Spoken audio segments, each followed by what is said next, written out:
meeting of the Brattleboro Town School Board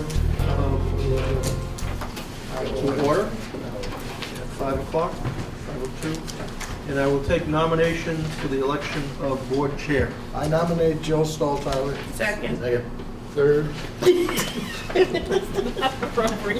Any other nominations?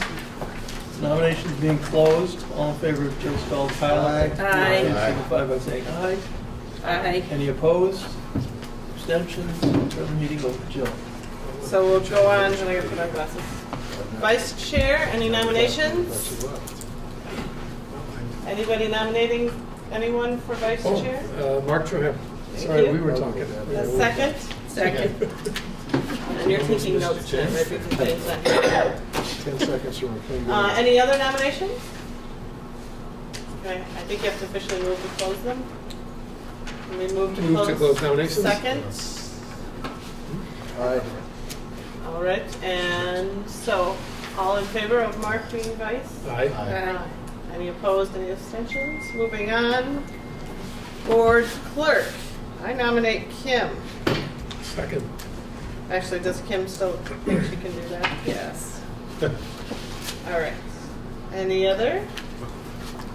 And shall we, do we really have to vote to close and all that? No, close nominations. Hearing none, let's take a vote. All in favor? Aye. Opposed, abstentions? And then that leaves us with the WSESU voting members. This past time we've had Kim, Jill, and Mark. So that would, I nominate all three to return. is that all right with you, Todd? The voting members that go to the district, the supervisor. Oh, yeah, that's fine. You're all invited. We're all invited. Yes. Did we have an alternate? Although, if someone wants, Just whatever. you know, So you'll come on as alternate anytime, but we need somebody? yeah, preferably a week's notice is best for me. Okay. People know because I have my meetings are scheduled. All right, so all in favor? Aye. Okay. Any opposing, any abstentions? So it stays with Mark, Jill, and Kim. Establish meeting dates and times. We've been first and third Wednesday. We cut back and didn't do all of the third Wednesdays. That works. That works. Anybody else? Any opinions? Just that hopefully when we're done with the Act 46 process, we can get back to our regular schedule. So first and third as necessary. I kind of like having it just once a month. I don't feel like we've missed a whole lot. No, we've scheduled a couple, additional meetings if needed. As we've I think needed. that makes sense. Do the administrators feel like they had more to tell us and didn't have time? So when we did it, we tried it, I don't know how many years ago, a few years ago, and what we found was that the meetings were running way longer, and it was, we much preferred having a short meeting, 2 short meetings to having one that kind of went on and on. We just didn't get to the business, and we've kind of not gotten a lot of business because we've been doing other business this year. And we can try it again, but it was a pretty clear outcome and pretty clear sentiment to go back to the end of the week. Well, so what are we scheduled out already? I don't have it with Just me. till June. Well, what, June? Till June, yeah. Yeah. Till June. when did we go once a month, just for a shorter period, right? I don't have my Maybe work November. plan with me, but, I think we had the discussion early in the fall and then plugged them in as needed. There were a couple of extra for budget, and then we knew we had some forms. So I would say let's keep it the way we've been doing it, and when we do our work plan, you'll see the dates, and you can start thinking about what you think we need plugged in. And that's usually in July and August. We had 1 in October, 1 November, 1 December, 2 in January for budget, 1 February, 2 in March, 1 was the community forum for the budget. And we had 2 in 1 in September. April, 1 in May, and we had 2 in December. 2 in September. 2 in September. Yeah. And then we have had Yeah. a few. We started with 1 in October. We had a few that we were just getting together to make a vote that we had to do. All right, well, we've had that discussion, and so when we look at it in June and Yep. July, we return to it then? So committees. Right now, I believe we have a finance committee rep being Mark. Yep. I would nominate that Mark continue if Mark is so willing. Sure. Second. All in favor? Aye. And then we have an energy committee still? Yes? You have It was Dave and I. Me, Mark, and Peter, and then Peter left, so it was Mark and I. so you Mark have and facilities, energy with Mark and David. So I vote that we continue that, All right, sounds good. or I would make that motion. Anybody seconding it? Second. All in favor? You can do the Aye. whole group. So then what's left? We have Negotiations, but we don't have any. negotiations, Classified. with classified Mark. staff negotiations. When does that come up again? It'll probably be this spring. Like whenever the spring. warm Yeah, weather hits yeah. and we'll call it spring? So Mark, you are on that right now? I am on what? Classified Negotiations. staff negotiations. Oh, yes, I am. meeting. Yeah, sorry, I didn't. All right, so we'll take all of these as one vote. Diversity, we don't have someone officially. Todd was going as needed, but it doesn't work for your schedule. So can we have any other person would like to take diversity? It meets still during that time during the day. First Wednesday of the month at 3:30. First Wednesday of the month at 3:30. Anybody able to fit that in? I cannot.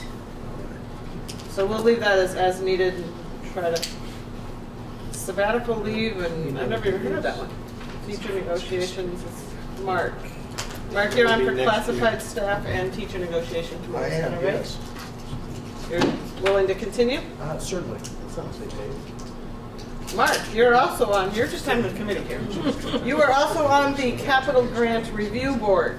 Yes, oh, okay, yeah, that's about once a year. I'm not a problem with that. And Todd, you are also on that committee. Good job. Yeah. Not sure if it's ever met. And the facilities energy, we already talked about. So that leaves EES Policy Council, and I think Kim is finding that hard to get to all the time. Right, but I know if it's, I can still manage to do it because I know Todd's schedule is tight too. What is it? Meetings. Or how long is it? When are they right now, Deb? We're meeting the third Wednesdays of the month, and we're meeting in Westminster.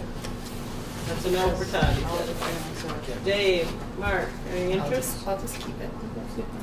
Third Mark Wednesdays can't of the add month. one more meeting to his Well, schedule. no, but some of these other ones don't meet hardly ever. But Which Mark's one? already served, and you can only serve one Yeah. term. Oh, you can't serve ever again? Oh, so I can't serve Even either. with years in between? No? Ever again? Oh. And what about, how long can Kim be on? 3 years, is that what? Oh, Kim, you've been one At or least 2 one. years? Yeah, it's 1 year. Is that all? I thought it was longer. I don't know. Would it be easier if we met a different time in a different place? No, it's just, the Act 46 meetings, Uh-huh. they're so Yep. I just don't want to not be there if you Right. need me. That's the only, Yeah. And So, the kids, yeah. how about if we, I wonder if there's a way that we could swing it so that you're virtually present, or that I send you an email, and you can Right. vote electronically, and then of course you get it here anyways. Yeah. Yeah, we can figure something Yeah. out. I just want to make sure I'm there for you. Right. I hate not being there because I have other meetings, so. Okay, so that means we can vote all at once for classified staff negotiations, Mark, EES Policy Council, Kim, finance compensation evaluation goals, Mark, diversity we're leaving as open, sabbatical leave is an as needed, and special education is as needed, so we don't usually have anybody on that. Teacher negotiations is also Mark, tax stabilization for the town. Stabilization. That's the word. As needed. I've never obviously heard of that one. Capital Grant Review Board, Brattleboro Town is both Mark and Todd. And Facilities Energy is Mark and David. So are we approving that? All in favor? Aye. All opposed? There we are. All I need is We Park didn't, Place and we Boardwalk. didn't and I'm all relook at the set. study. Really should. So I just confirmed that the study committee, since it came up with the other boards, that Mark and Kim and I are still able to get to those meetings. Okay. Yes. Study committee. Okie dokie. There we are. That takes care of number 1. So just to look at the agenda for a second, we want to be done by 6, and we'll start the Act 46 forum at 6. And I believe we can take off the 1% applications. They were not ready yet for us to see, so if you guys don't want to take off the new business A. And was there not something else? Mark, what did you, or Dave, what did you send me today that we needed to look at? What was it? For the Well, she said, remind me, and I said, if I remember. It's and she the said, between the two of us. preparation for giving the award. Oh, yeah. Correct. yes. Yeah, the Rollo Park, the The naming of plaque. the park, and I think we're meeting May 4th at Canal Street. So we'll put that down in our new business next Yeah, time we get so to it. that'll be, and I emailed, We'll get to it. I Actually, thought I it was think- June 3rd. We're going to do it under new business, you guys. You're jumping. okay, it doesn't matter. I mean, Under the agenda, I just want to make sure it's on. Is was it going to there- be June 1st? And there's Head Start proposal also needs to be under the agenda here. I have June 3rd in For minutes. some reason, I but- thought it was May 3rd. 'cause it I couldn't be think it's June in 3rd. June. Okay. It couldn't be May 3rd. That'd be- Okay, so for right now, can I have a motion to consent agenda approval of the minutes and the warrants and the agenda? So moved. Second. Any discussion? Thank you to Kim for doing the minutes. All in favor? Right. Opposed? All right then, so it is 5:15. The one thing that we absolutely must get is this Head Start proposal, right? Yeah. Yes. So will it kill anybody if I go for that first? Is that okay with you all? I think we should. I sent everyone, with apologies to the administrators, but the board and Ron and Ron, option C, which has received a green light from the regional office. So that means we can move it to Washington once we have the approvals established, so that we need your approval and we need policy council approval, and we're still trying to put a meeting together for policy council early next week. So as I said in my email to you yesterday, option C basically leaves everything in place that we had originally in option B, and we've made some changes in Westminster. So I'll go over option C. Option C proposes that we, in early Head Start, we transpose or we convert 15 home-based slots to 16 classroom slots. And those classroom slots would be in 2 classrooms, one located in Westminster and the other at Canal Street. We are wanting to target older toddlers, so kind of pushing the three-year-old mark. And those children would be with 3 teachers, and that program would operate full day year-round.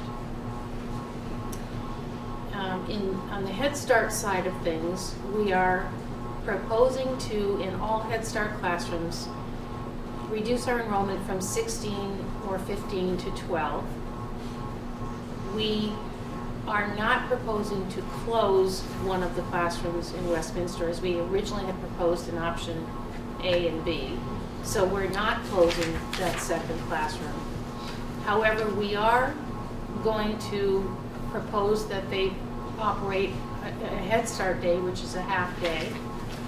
And very soon there will be new funds made available to Head Start programs in the country to make longer days. And so we are proposing in this application to make those classrooms half day with the intention of applying for those funds as soon as they're available to actually make those classrooms school day year round. So that come fall, when this plan is actually implemented, families will all have the option of a full school day for their child year-round. We're not closing for school vacations.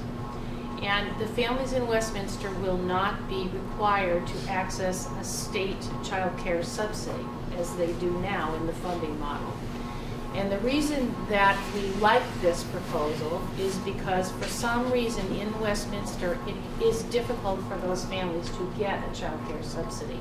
For actually not some reason, for a lot of reasons. And some families are not 100% qualified, or they're not qualified for 100% of the subsidy base, which means that they have an out-of-pocket expense, and we are required to collect that. Now, it may be a nominal fee, or we might think it's nominal, but for many of the families it's not, and it becomes a burden, and it becomes untenable. So with this model, we eliminate that problem. We eliminate the issue, because now Head Start will be paying for that school day for those children. At Canal Street, we are still proposing 4 Head Start classrooms, and each of them would have 12 slots, all full day. Yes, all full day in those 4 classrooms. So as I said to you in the email yesterday, we actually end up with a net gain in early Head Start of an additional slot, so we're moving from 111 to 112, and we lose 95 minus 16 for Head Start. 73, I think, is the number we came up with. Yeah, 73 or 72. We lose 16. We lose 72? We lose 4 in we lose 4 in 6 classrooms. 4 in 6, So that's 24. We end up with 72. We go from 95 to 72. Could you explain again the state grant in Westminster? What? So, I didn't quite get that. okay, so in order to finance a full day in our EES classrooms, Head Start pays only for a half day. And so over the years, they've encouraged us to collaborate with other agencies, with other funding mechanisms to make those days full day to meet the needs of working families. And so the state child care subsidy, or it's called Child Care Financial Assistance Program these days, is what funds that other half of the day and allows us to operate year-round programming. And those funds need to be accessed by families, so they have to be qualified, they have to meet criteria, and they get that voucher, they get that subsidy, which then, gets turned over to us to finance that other half of the day. However, it's based on their income, and families who are working may not be eligible for 100% free subsidy, so there may be some out-of-pocket expense. In Westminster, there are a lot of families who, for one reason or another, are not able either to access that subsidy, their situation might not be just right. In one case, we have a family with 2 children, both parents are working, and their copay is so high that it's not worth their while to do that, so they're taking a half-day classroom at this point, and they would actually get a school day program with this new option. So and the other piece of that is that the families have to come in and pay us their copay, and that's burdensome, and it often tends to tally up and become unmanageable for them to pay us back. So this eliminates all of that. It's less of an issue in this community. So, can I just confirm? You're losing 16 slots at Brattleboro Head Start? Yes. And we're gaining how many in Westminster? Well, we're losing 8 in Westminster and 16 Head Start slots, 24 in all. 16 at Canal, 8 in Westminster. We are gaining an early Head Start slot. But we're gaining 2 early Head Start classrooms. We're converting home visiting slots into classroom slots, and we're adding them.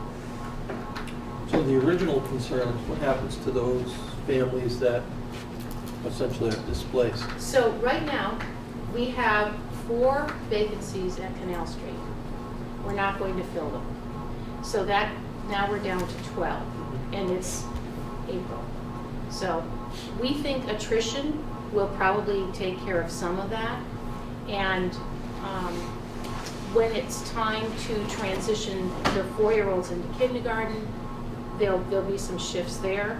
When we're moving some of the older toddlers into Head Start, we haven't figured out that we think, I can't guarantee 100%, but we're pretty close to, we're not worried that anybody next year will lose the slot who's already in the program. And what does your policy council think about it? We haven't met. Haven't met yet, right? I think, my guess, Kim, you can speak up, they're going to love the idea that we're not closing that second classroom. They're not going to love at first, and that's why I said in the email that went out to all of you collectively, don't panic when I said we're going to make them half-day classrooms, because the plan is, and I already have the support of the regional office, we're going to apply for that money ASAP, so that when this all is said and done, they actually will have a school day available to them and no out-of-pocket expense. So I think they'll be pretty happy about that. No, I agree. Yeah, they will get a little worried until the funding is in place. And was there anything we wanted to hear about with the idea of trying to bring the salaries in? Oh, and yes, and before I get to that, the other change with this is that we are looking at actually grouping our classrooms differently. We put our Head Start groups together in what is termed mixed age grouping, so 3 to 5-year-olds. We're thinking that we're going to kind of group them so that 4-year-olds are together, 3-year-olds are together, and you know, and as I mentioned earlier, we want to have an early Head Start classroom with older 3s. We're going to give that a try to see if that helps with some of the behavioral challenges. I think it will. And in terms of the salaries, what I can tell you is that the green light that we received from regional office in our discussion probably a week ago now was also was foddered partly by the fact that Ron and Frank and Brenda and I have been meeting on a weekly basis to figure out how we can move the salaries up to better align with those of the school system. And we're not ready. It's pretty complicated, but I feel really positive that we're going to reach an agreeable point. And the fact that we have the support of the public school system is heavily weighted with their approval of this. And they actually want a letter of commitment. I sent you that. So with those 2 pieces, they felt confident that we can move forward. I think this spring we'll be able to present a plan that would, it might be incremental over 2 years to be able to bring those salaries up, because they're very low. So between some surplus money from early ed services and also the state additional funding from Act, whatever the Act is, 166? Yeah, 166. So there'll be additional money to support salaries. And we're requiring preschool teachers to get certification. So they should get the funding, salary funding to support that. And the other piece that has been really helpful is that Ron and Frank have been working with us about how we might build in annual increases that we haven't been able to do historically. So that's another carrot in the sense that we're hoping that will help maintain staff retention. And that was also seen as a very positive thing when I was talking with the regional office. Any questions from the board? Sounds good. It was amazing. Did pull it together. Yeah.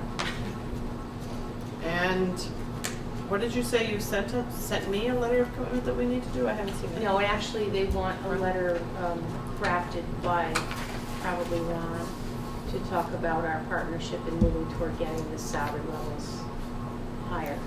Okay. Do we need to have an actual formal vote that we support this plan? Yes. So, anyone would like to make that motion? I so move. Second. Any discussion? All in favor? Aye. Opposed, abstentions? Okay, so that would do what you need, right? Yes, thank you. And that will count as my vote? Yes. You can vote twice. Yes. Okay, so other actions on the agenda I want to make sure we get to before we go into anything else too. So I believe there's one hiring that we need to do at least. Shall we do that first? Two? Okay. One stone. On what? Mark? I didn't hear you. Okay.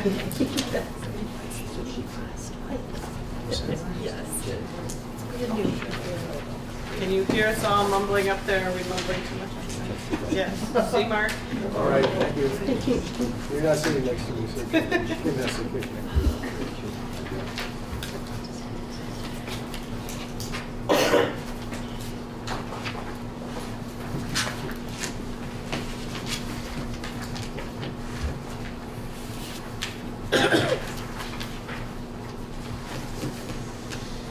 Yeah. So, as you know, with Tony Speranza's retirement, we have an opening for a vocal and general music instructor at Green Street and Academy. And we conducted interviews and very happy to announce we'd like to hire Julie Ackerman Hovis, who is presently in Brooklyn, New York, and is ecstatic about moving to Brattleboro. Already has some familiarity with Brattleboro musically. I think they were attracted to the community through music, and they actually purchased a home here a short time ago because they like to come here to enjoy Brattleboro when school wasn't in session with their family. So I think really this is a really great hire. I think we're all really excited. She's really a world-class music teacher, so I think that she will continue the great music tradition and the arts tradition we have here in Brattleboro. Also want to point out, I was on that committee, Mary was on the committee too, Mark and Andy, and one of the teachers here and one of your teachers there too. So it was a good process, but we also had her come up and see all schools sing, since that's such an important part of the culture of these schools, and participate in it, and actually got to sit in on a classroom and go through things. So I think we've given her a good example of what life here is, and so she's not coming in blind at all. And she was excited, enthusiastic about it. Any questions? Otherwise, She lives right down the street. that's the house she purchased. Yeah, it was very convenient. We'll take a motion for the approval. So moved. Second. Mark is the second. Kim the first. All in favor? Aye. Okay. All right. Do you need these back, or can? Sure. Thank you. Okay. And who has the second? Mark?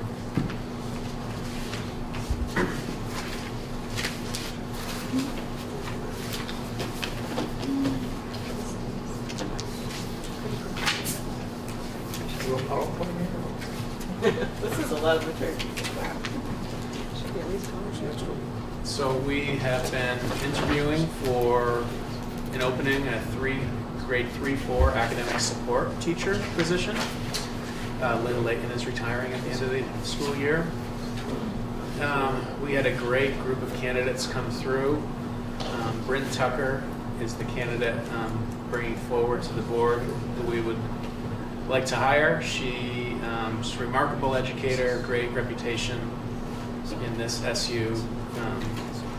Where Started her career at Green Street, and we're happy to bring her back.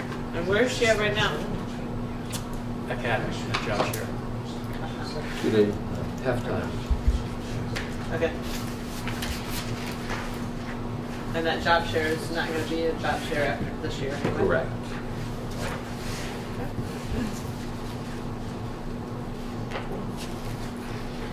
Any questions, or are we ready to vote? Or actually a motion? Move we hire. Second. Any discussion? All in favor? Aye. Aye. Lovely. You go that with you. We have to hand these back in this.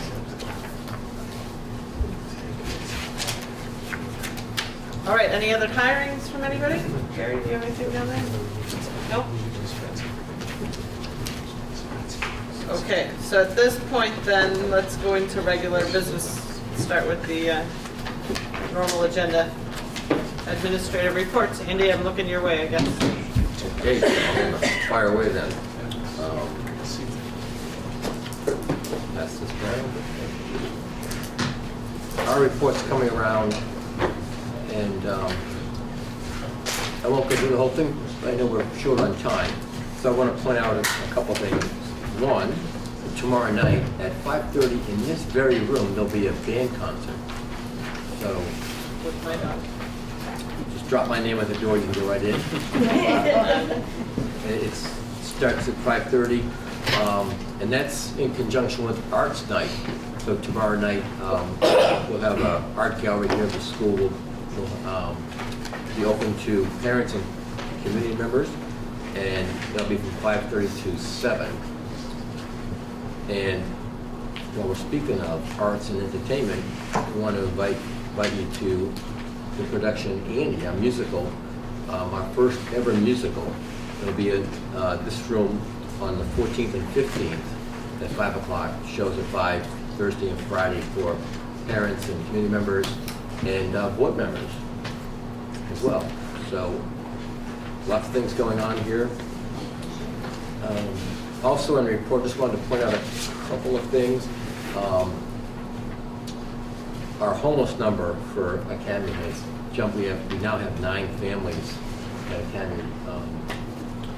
9 families or 9 students? Actually, it's we have 9 students. I think it's 7 or 8 families.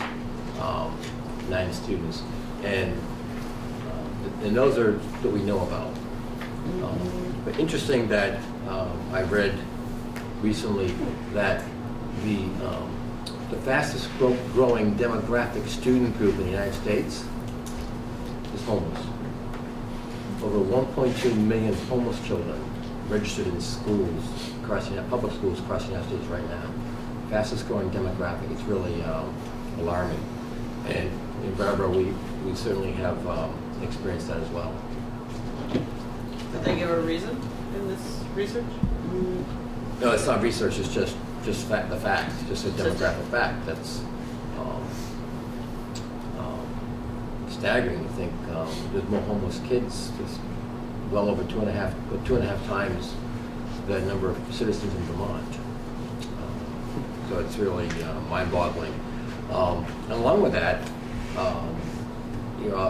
we have kids that come to us with tremendous needs, and we're experiencing this as well, that the number of students that are being removed from homes to go into foster care has skyrocketed, exploded in Vermont and in Windham County and in our schools. And each of us has experienced that recently. A number of students in all of our schools that are now living in foster homes, and they've been removed from homes by the court. Just this year, just in the last several weeks, we've experienced this a number of times at Academy, and I'm talking to Mark. Same thing happened this week at Oak Grove. So it's an epidemic. It's a crisis. Do we have a reason why? Is there? They're saying the opiate, this weekend we had 3 of our PBS families go into foster care in the state this past weekend, and heard 10. And they're saying it has to do with the opiate addiction It's like crisis. doubled in 2 years or something like that. It's overwhelming all the services. Yeah, it's really epidemic. And there's this significant lack of foster homes in the area and in Windham County. In fact, it's so bad that when the courts in DCF are removing the child from the home, they ask the school if there's staff or teachers who can become foster parents. We have two teachers at Academy are presently foster parents for kids that were removed from their home this year. But we're becoming the first choice of that's us to take in the children. And now, Andy, those children are not obviously in the homeless number, Correct, they're not homeless. So- If they're foster, Right. they're not homeless, that's correct. but it's another huge statistic for our schools. So it's, it's when we get into conversation about what we're doing in schools and school budgets and so forth, and some people say, well, when I went to that school, they had 30 kids in a classroom. The needs have changed. The challenges the school face has changed dramatically. So we're doing a lot of things that schools weren't called upon to do just 10 years ago, never mind 30 years ago. That's my report. Thank you.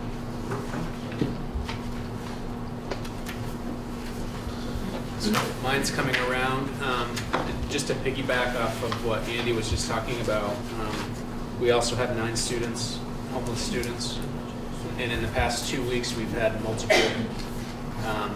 multiple situations where children have been taken out of their homes. So, But Mark, that's even higher percentage than for you Yes. because you don't have the student numbers. right. Yep. So, just to piggyback on what Andy just said very well already. So front page, normal statistics, we've had 4 students come to us, 3 families, 5th grader from Australia, and we've had 2 families move out of town and 3 children. Back page, what I'd like to highlight.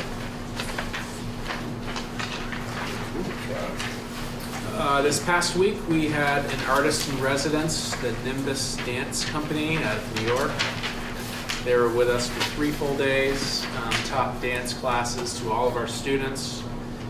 On the 31st of March, we had an all-school assembly where they performed for us, and then an evening performance where the dancers put on a performance. They also incorporated some kids from the school as well as some teachers into that performance as well. It was a very well received, artists in residence, a lot of positive comments from families about the experience. So I think they're up in Putney right now doing another one at the Putney School.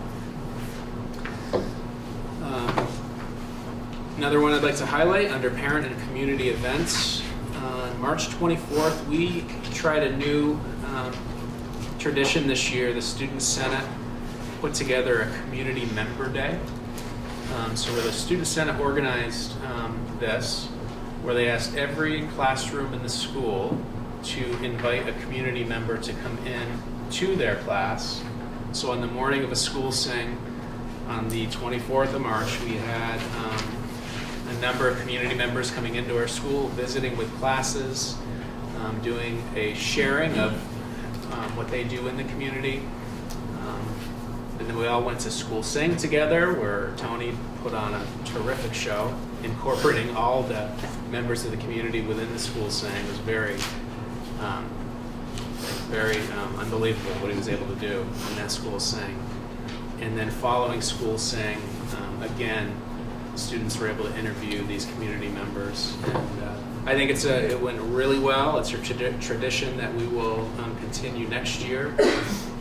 Attached to my report, I included a list of the community members that we had in the building on that day. But it was a nice morning, nice way to start the day.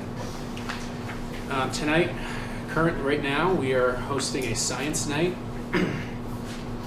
Matthew Betts of Mmbrs is with us, putting on a science night along with our nurse, Julia Williams. Started that last year, was very well attended. This is our second year doing a science night. Next week will be our arts night. We will start arts night with an all-school sing. at 6 o'clock in the gymnasium. You are all invited if you can make it.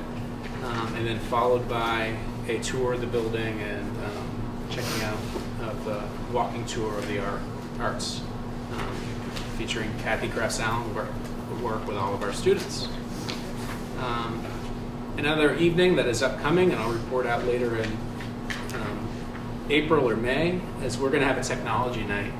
We've invested a lot of resources into upgrading technology at Green Street School. So we're going to provide an informational night for families on how we're using that technology in the classroom. Just a couple more. Tulip Trot, our one major fundraising undertaking, is well underway. The 5K run is May 14th. I've included a flyer in the packet. I know Jill is signed up. If others are interested, it's I a think really... we should have a school board team. Yeah. I think you can all get in the back of my pickup truck and follow. You need a four-wheeler. It is a goes four-wheeler. up the top. It's four-wheel, no problem. We'll get them all in there. We can wave, you know. We did not run it last year. Kim and I ran parts of it, but it's pretty substantially uphill. It is. It's a tough run. Ron runs it. Ron runs it. Frank is thinking about it. We're going to get Andy out there this year, maybe Jeri. My daughter was going to join me until she saw the hill. I said no. So that is well underway, and we're having a lot of success with that, with donations. And then the last thing I'd just like to highlight, at the very bottom of the page, this year we started a Destination Imagination team, led by parents. Tracy Benet Parent kind of brought the program to the school for the idea of the program. It's a national program. Our students were up in Burlington, Vermont, presenting their program a couple of weekends ago, and we finished in second place. So they came back with a trophy and a plaque and featured them at school saying. It was a nice experience, and I think we're going to continue with it next year as well. How many teams? There was quite a few teams up there, but different age categories as well. Our troop that finished in second place was our fourth, fifth, and sixth grade group. Yeah. And we also had a first and second grade group up there.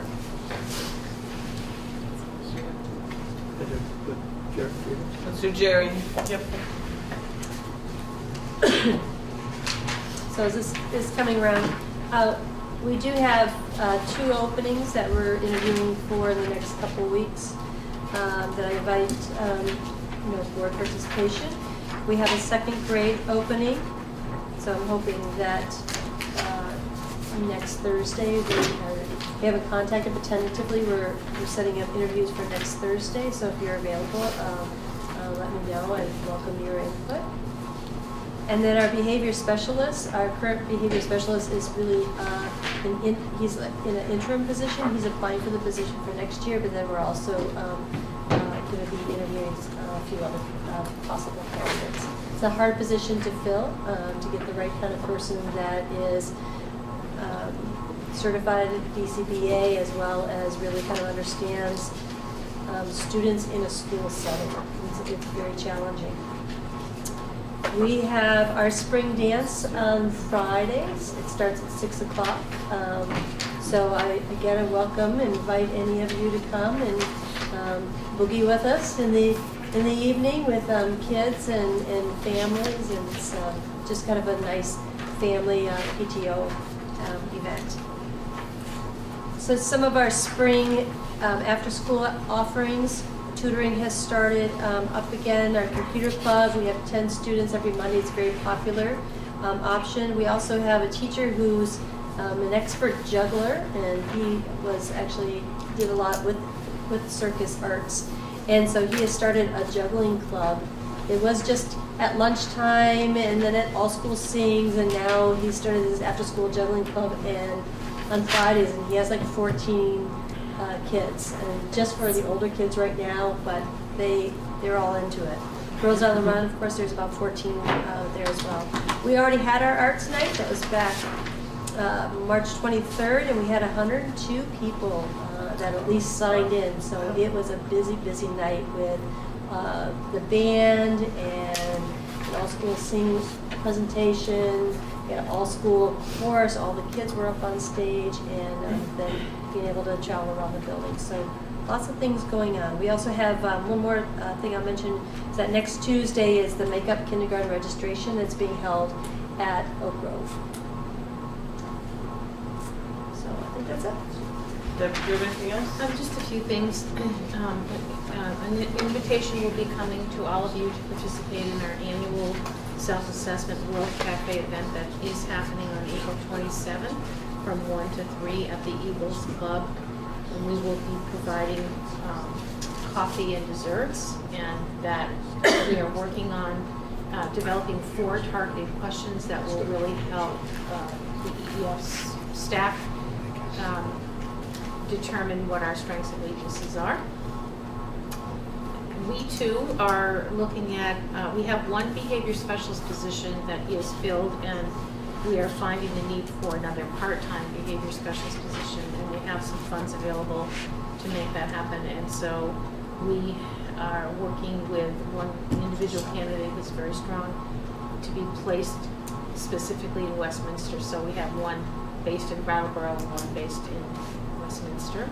Next week, I will be attending, along with 7 other EES staff, the New England Regional Conference that's being held in Newport, Rhode Island. And then shifting gears a little bit, as you know, we're more than Head Start and Early Head Start at EES.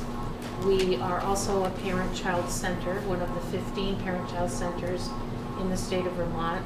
And we have been involved, the Parent-Child Center Network has been involved in a year-long campaign to really lobby for additional funding in all of our agencies. The Parent-Child Centers have been around for a little longer than 20 years, but we have been level funded, flat funded for the last 20 years. And the expectation that we can continue to operate at the level that we are with that flat funding is unrealistic. And so we have been working with our legislators, and we have been working with a campaign to really raise the public awareness about the fact that we really need additional funding to continue providing the services that we do at the same level. And so you might have seen a couple of op-eds that I recently wrote that were published in the Reformer. One that was over the weekend, and then in today's Commons there's an article there as well. And we have been reaching out to our legislators in this community and getting their support. We're asking for a couple $1 million to be spread out over the 15 agencies, and it was in the House, on the House ask list, but it didn't make it into the budget. So now we're really targeting the Senate to ask that they consider putting it into the budget. And that's it. Ron has something for us? There's one for each board member, and then others could maybe share. I'm just sending down a flyer or a postcard highlighting the activities for May 6th through 8th.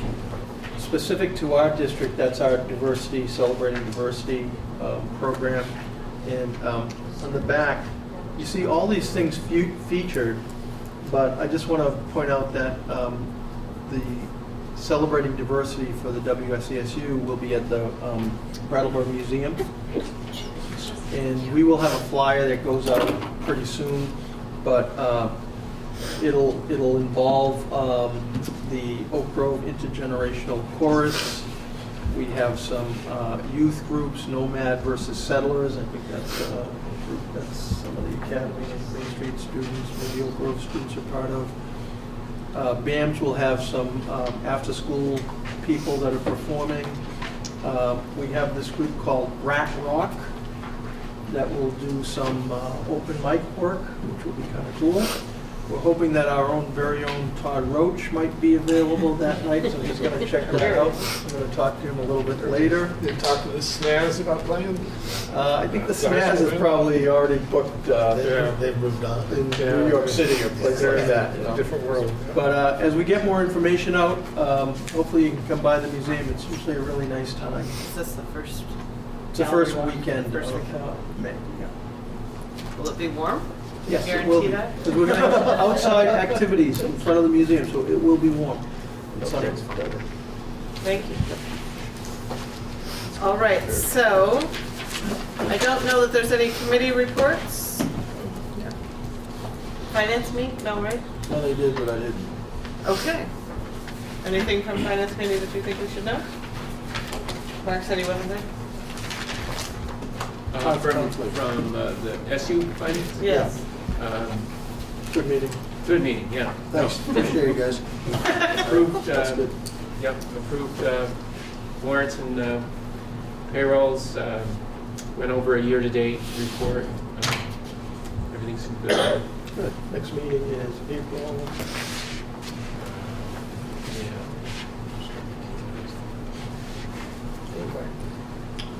All right. Anything else? Next meeting is, April 27th. April 27th, so Right next before the study. Finance. Finance, yes. All right, so that moves us on, I think unfinished business, Act 46 update, we'll probably get to it afterwards in the forum. And so then pre-K forum preparation, there is a flyer. I don't know if anybody brought it. I have it. You do? It's going to be in color. Here's the flyer, you guys can look. And the distribution list we've talked about a little bit. I know you guys asked for my input, and they're working on that, trying to make sure word gets out. That's our next meeting. Lyle and Deb, is there anything we need to talk about for the presentation, or you guys have good headway on that already, I think? We decided on what we'll use for focus questions. Maurice's putting together a PowerPoint. We'll share it with those of us that are trying to put it all together. BCTV has the public service notice that they will run for us. And as you said, we all have people that we've contacted. There'll be something to go in school newsletters very soon.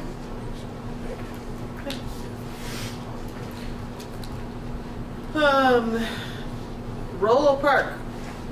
Dave. The side, just right after I got that email, I heard from Dennis Tier, who made the signing it done. And I gave him the link to send the bill to Barb, and just, he'll get paid and we'll go get it. And I think it's our June 1st meeting, which is at Oak Grove, and we can do it. So, do we need to talk about how we're presenting that, or are we just, I mean, are we walking down to the park and trying to put it in place? Well, it's right, I mean, it's kind of, you walk right by it to start the meeting, so we could set it up at 5 o'clock and That would be good. have them there as we're coming in. Can we do that then? Do it and they convene. Yep, Okay, so right on June 1st, right? June 3rd is what I have. Yeah, it's June 1st, that's Oh, the. yeah. Yeah, the third is a Friday. Okay. Yeah, Yeah, I had June, actually. yeah, Okay. June 1st. it's June 1st. So we'll And that's start the at- meeting at the park. Where is the meeting? In Canal Street? It's at Canal, yeah. Yeah. Okay. At least that's where it's scheduled. Yeah. Canal as opposed to Mmbrs, right? That's what Right. we're gonna do. Yes. And this is the joint meeting with the policy council? Yes, it should be. Okay. All right, and Dave, can you, Yeah, I'll get all kinds of information out. would you feel comfortable speaking and making the presentation? No, I think Stephen Stephen will wants to probably do do that. I hope so. Yeah, but it's coming from us. I mean, you could Yeah, I'll talk to him. And do it together Yeah. somehow? Maybe we'll get the governor to come. All right, anything else on that? We had a bit of a communication via email about a community member who was asking some questions about math and enrichment. And I promised to bring it to the board. I know we've had these questions every once in a while, but people feel like maybe it's a time to do some sort of a forum again on how the district does handle math and advanced curriculums in math. I don't think we have time left in this year, but we might want to start next year with a conversation about the new math program and also the new the MTSS implementation. Those are a couple of important things that would be great to do some presentations. Yeah, we could do something about our professional development plans and Yeah, kind of programming. address all of it at this one time. This particular person has some pretty specific, she's looking for specific information. I mean, I think it's good to do general presentations, but I wonder if it's, I don't know. I don't know if it's like I don't know if a forum about all that is gonna cover her needs. She's looking for what to do with apparently an I've exceptional. invited her to math actually student. Right. talk to, talk to the principal. She's no longer, her child's no longer in the district, Right. but I've invited her to come take a tour and to talk to plan ahead. And she responded that she thought she'd probably just let her child be at St. Mike's for one more year, and she is in process though of talking to BAMs and trying to be prepared at that level. But I think the questions still are things that we've changed a little bit, and I think it's nice to put that information out. And we've hired some different folks that work within Richmond. So maybe we can look at that during August planning, but maybe that could be something for September or October right away in the fall. Well, people are coming in and we're actually at the end of our agenda, except for next agenda items. Anybody have anything for the next meeting specifically? That's the preschool forum. There's a preschool forum. Yeah. And what time did we say that one started? 6? No? 6. And so we have our meeting at 5. I think we'll have the 1% will be there next time, right? We're supposed to be meeting on the 25th to make the final cuts, and then hopefully Barb can get them to me before then. It'd be like a week, wouldn't it? Yeah, we were thinking the 18th would be the time we would actually. Do we already have a second meeting scheduled, the 18th? Are you all planning on? We have a meeting scheduled for the 18th. Yeah, so I think Kindergarten placement, class size readiness, and food service model. Yeah, so I think it's the 18th that we want to do the first 1%. So is there anything else for this next school board at 5 o'clock then? Are we still doing school board at 5 o'clock? Yeah, yeah, we'll have some things. And where is that one gonna be? That's, well, it's not on the schedule, so. Right, that's what I'm saying, it Either wasn't here actually or- meeting on the schedule. Well, if it's a preschool forum, we should. Yeah, I might think want we to- advertised it as Academy School, so we Oh, should yeah. make sure we meet where we advertise. Academy School. Academy School. Then we should come here. Yeah. Mhm, we should do that. So we'll start at 5 then, and the forum will be at 6. Yeah. Okay. So that takes care of our agenda. We can go into Act 46. Can somebody hook up a computer to the computer slide? Yeah. Is that yours? You want, give it on yours? Yeah, I'm thinking it would be better with the man.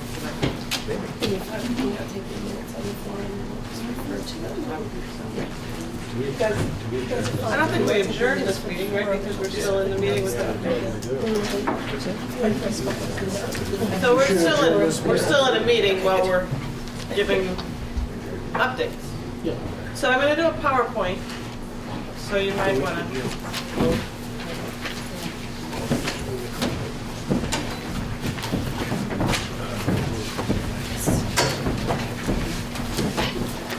Welcome. You guys can move forward if you want. There's not that many. We have a lot of chairs.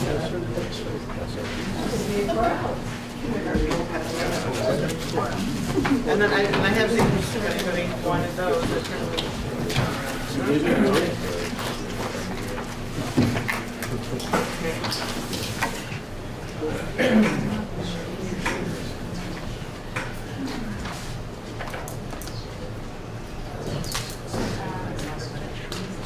Do you have a clicker? Yeah, he does. He does? Blow it. Maybe Andy wants to. Okay, that's okay. You don't have a clicker. So we have some documents that we'd like to pass out, and I'm not sure if I have any. See how many. What do you have it? I just put it in. Oh, so that's one of them.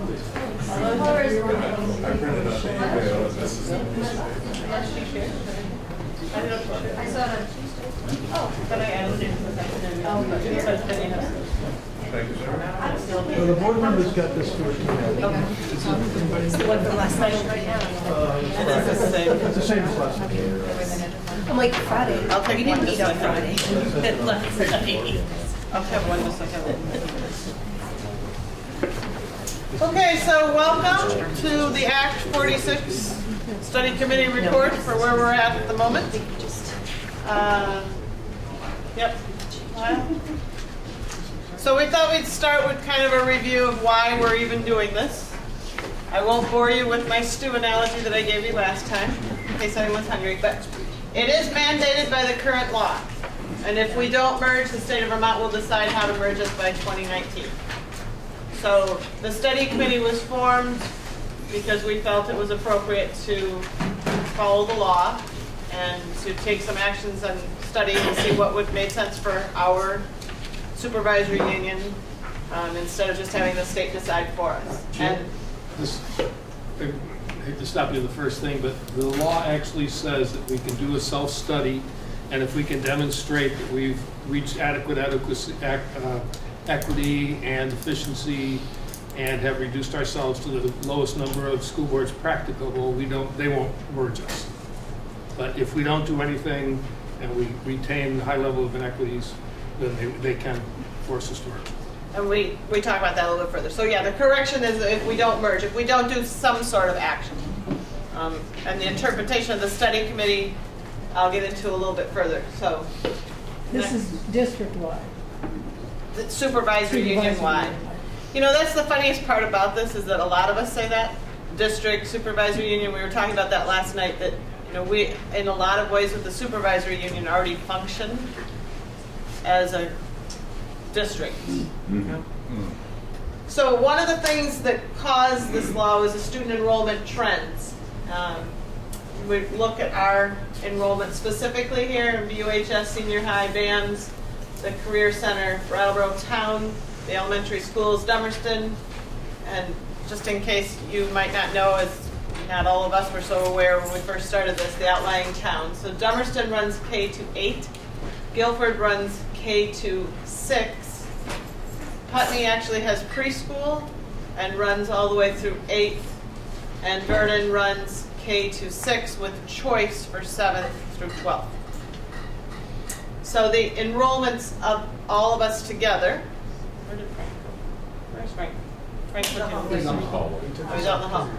Well, this is everybody.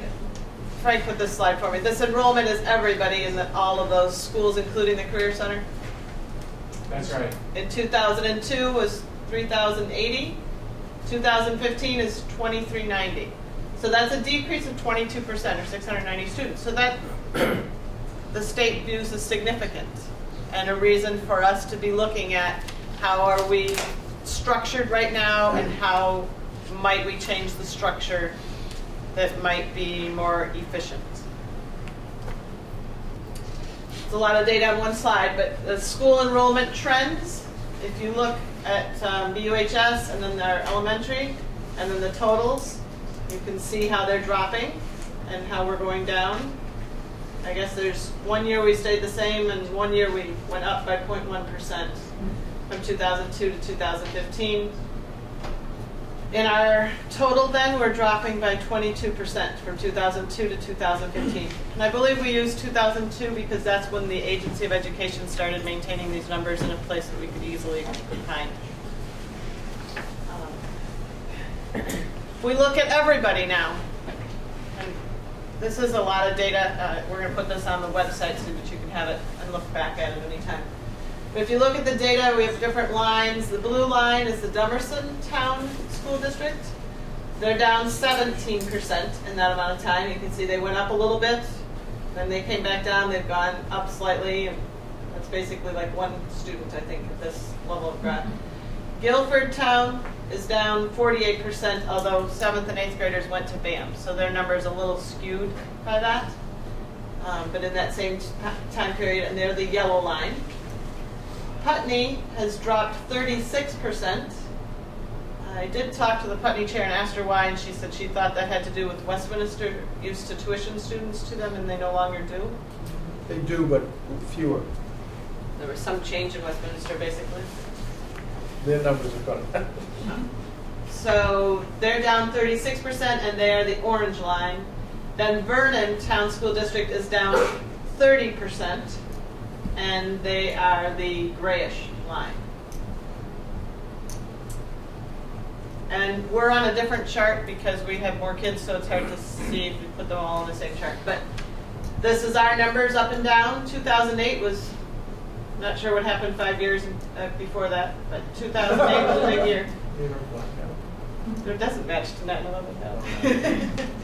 So anyway, we're from 792, we're down to 707. Yep. The question on the previous slide. Can you go back one? Now, Go back one slide. since the students that will be entering school over the next 4 to 6 years are already born, has there been any projection done? Do the numbers keep going down? Do they I don't level have off? that, but I've seen that they do continue to decline on the statewide level. Yeah, I think ours are pretty stable. They're Stable. not going to go down to that extent. It's, yeah, they're flattening off. But go back one more. Because to me, those are kind of stable as well. I mean, that's not a huge decrease every year, but if you look at it over all of those years, it still is significant.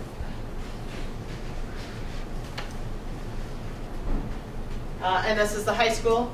Yep. Go So ahead. could you just say what the percentage is for Brattleboro? We went from 797 to 709. 22 down. So it was 22%. That's what the Can't read. and this one is BUHS from 1418 to 1104. Did we do a percentage on that somewhere? It's the same, 22%, yep. So the 22% is not just broken out by the elementary. Your previous slide had the variations, but the high school is sort of the average of the elementary system, and it's the same. Okay. So we look at, obviously, the population. That's not very hard to see that there's a decline. So then we also asked ourselves, because the law is looking at efficiencies and it's to be looking at inequities. So we started with an analysis of what are our programs, what are our scores, what do we offer, what are we alike, what's different. It was really for those of us on the study committee, which, by the way, are Kim and Mark over here and myself. And then there's a study committee member that comes from Putney, and an alternate from Putney, one from Dummerston, and an alternate from Dummerston. Same for Guilford, same for Vernon. And then there are two representing the town of Brattleboro, but they're coming from the BUHS board because we specifically wanted to include that experience of having several towns working together on a board while we're looking at this sort of a potential merger. So the conversations, and we looked at what's going on in each other's schools and what should we see that's different. So things that we noted differences are consistent academic programs. Some schools have academic coaches. We do, and that's not true in most of the other schools or all of the other schools. Teacher leader program, again, here we have Don't the coaches Yeah, work the in all the coaches are elementary? district-wide, it's the teacher leaders that. Teacher Right. leaders, sorry. Yeah, the coaches are in all the schools.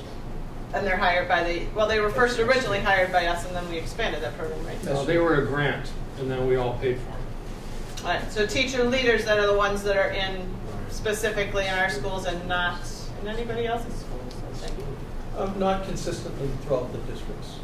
The multi-tiered systems of support is MTSS and Title I services for the upper kids and for the kids that need the remedial services. After school programming that you've heard us talk about with the tutoring and all the other offerings, not given in all the other schools, not given at all in some schools, and some schools are given some. Extended year programs, I believe we're the only ones that do the summer school programs here in Brattleboro. And the summer program, and then the pre-K and the Head Start classes, obviously that's something that we do here in Brattleboro. Putney does have a preschool program, but no one else has an actual early Head Start and Head Start classes operating in their schools. Student-teacher ratios are different amongst other schools, and financial and operational efficiencies, then looking at those. Could you describe the teacher relations, student relations in the schools? Do I have that slide? We didn't put that slide in, We right? don't have it as a slide, but we have some classrooms that it's 1 to 12, 1 to 13 students versus 1 to 18. In Brattleboro, we're In all grades? pretty much about Not in all 1 to 18. grades, certain grades, yeah. And the average here is pretty much 1 to 18, I believe. Yeah, all it's the 1 to 16 to 18. 16. Joe, could you please explain what are teacher leaders? They're teachers that are leading a section and receiving a stipend for doing extra work and analyzing data. So primarily literacy and math, people that have really strong content knowledge in literacy and math skills. So they will be working within a school. They'll be a teacher in a school. They get paid an additional stipend to do professional development with their colleagues within the school. And they'll work pretty closely with our district-wide academic coaches. So then we tried to look at Ames Web as one of the testing measures that could show us whether there were inequities. David's been real good about asking, just because we say we put something in as a program and we offer it, does it have any output that's different? Does it have any results? So we looked specifically at literacy amongst these different schools. And I'm going to ask Lyle to talk a little bit about this slide because she put these together. Lyle, do you have one that shows all 3 Brattleboro schools and not the composite? Not in this PowerPoint, we do have it. I know you do have it because that's misleading. It shows like all the Brattleboro schools are at one place and the surrounding towns aren't. And the Brattleboro schools are very much varied. Some are higher than the surrounding towns and some are lower, and depending on what you're talking about. So that's really a misleading slide. I think we need to get It as shows much us- accurate information as we can. Well, I was asked not to pull out. So, there it is. So Ames Web is one measure that we use SU-wide for all students K to 8. It's a screener, and it gives us information. We use it 3 times a year. Brian, make sure you correct me if I get anything wrong. We use it 3 times a year. It's a 1-minute screener for reading, and an 8-minute screener for math 3 times a year. And basically it gives us a baseline, it gives us a check-in. It lets us know if there are some students that are not performing where we think they should. It lets us know that we need to do some deeper assessment with those students and look at how we're programming for those students. So do you want to point out the numbers? So I'll go back to literacy. The bottom number, and by the way, we use true averages, not averages of averages. So we went through and took every single student and found averages based on every single student. So you can see for Brattleboro Town, the number is in a 3-year trend, 2,156.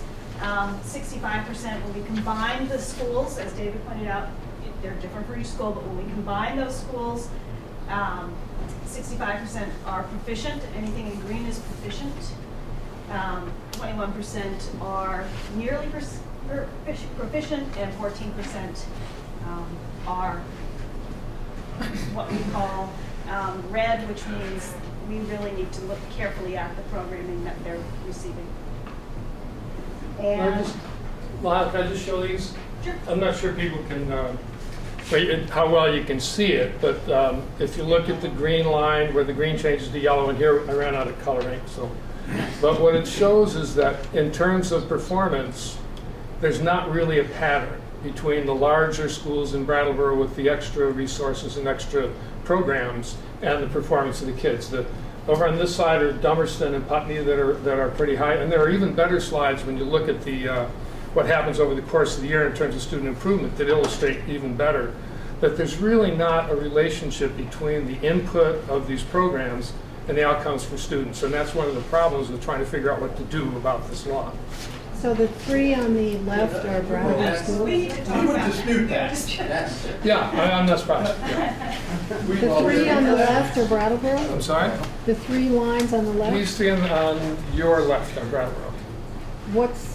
In what order are they? Academy, Green Street, Oak Grove.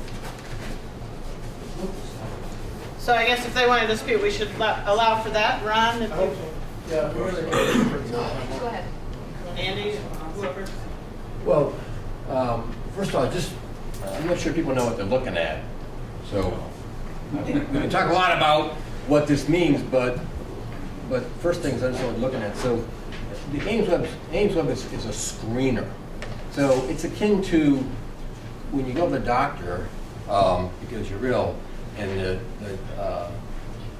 someone comes in, a nurse or doctor's assistant comes in, and before you see the doctor, often they'll take your blood pressure, your pulse and so forth, and that's important information to then help the doctor. So Ames Web is a screener in that regard. So 3 times a year, all of our students in our system now go through that screening.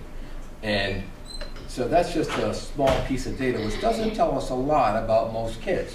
But for the kids who wind up like in the red, that tells us they've got a high temperature or something's a little off.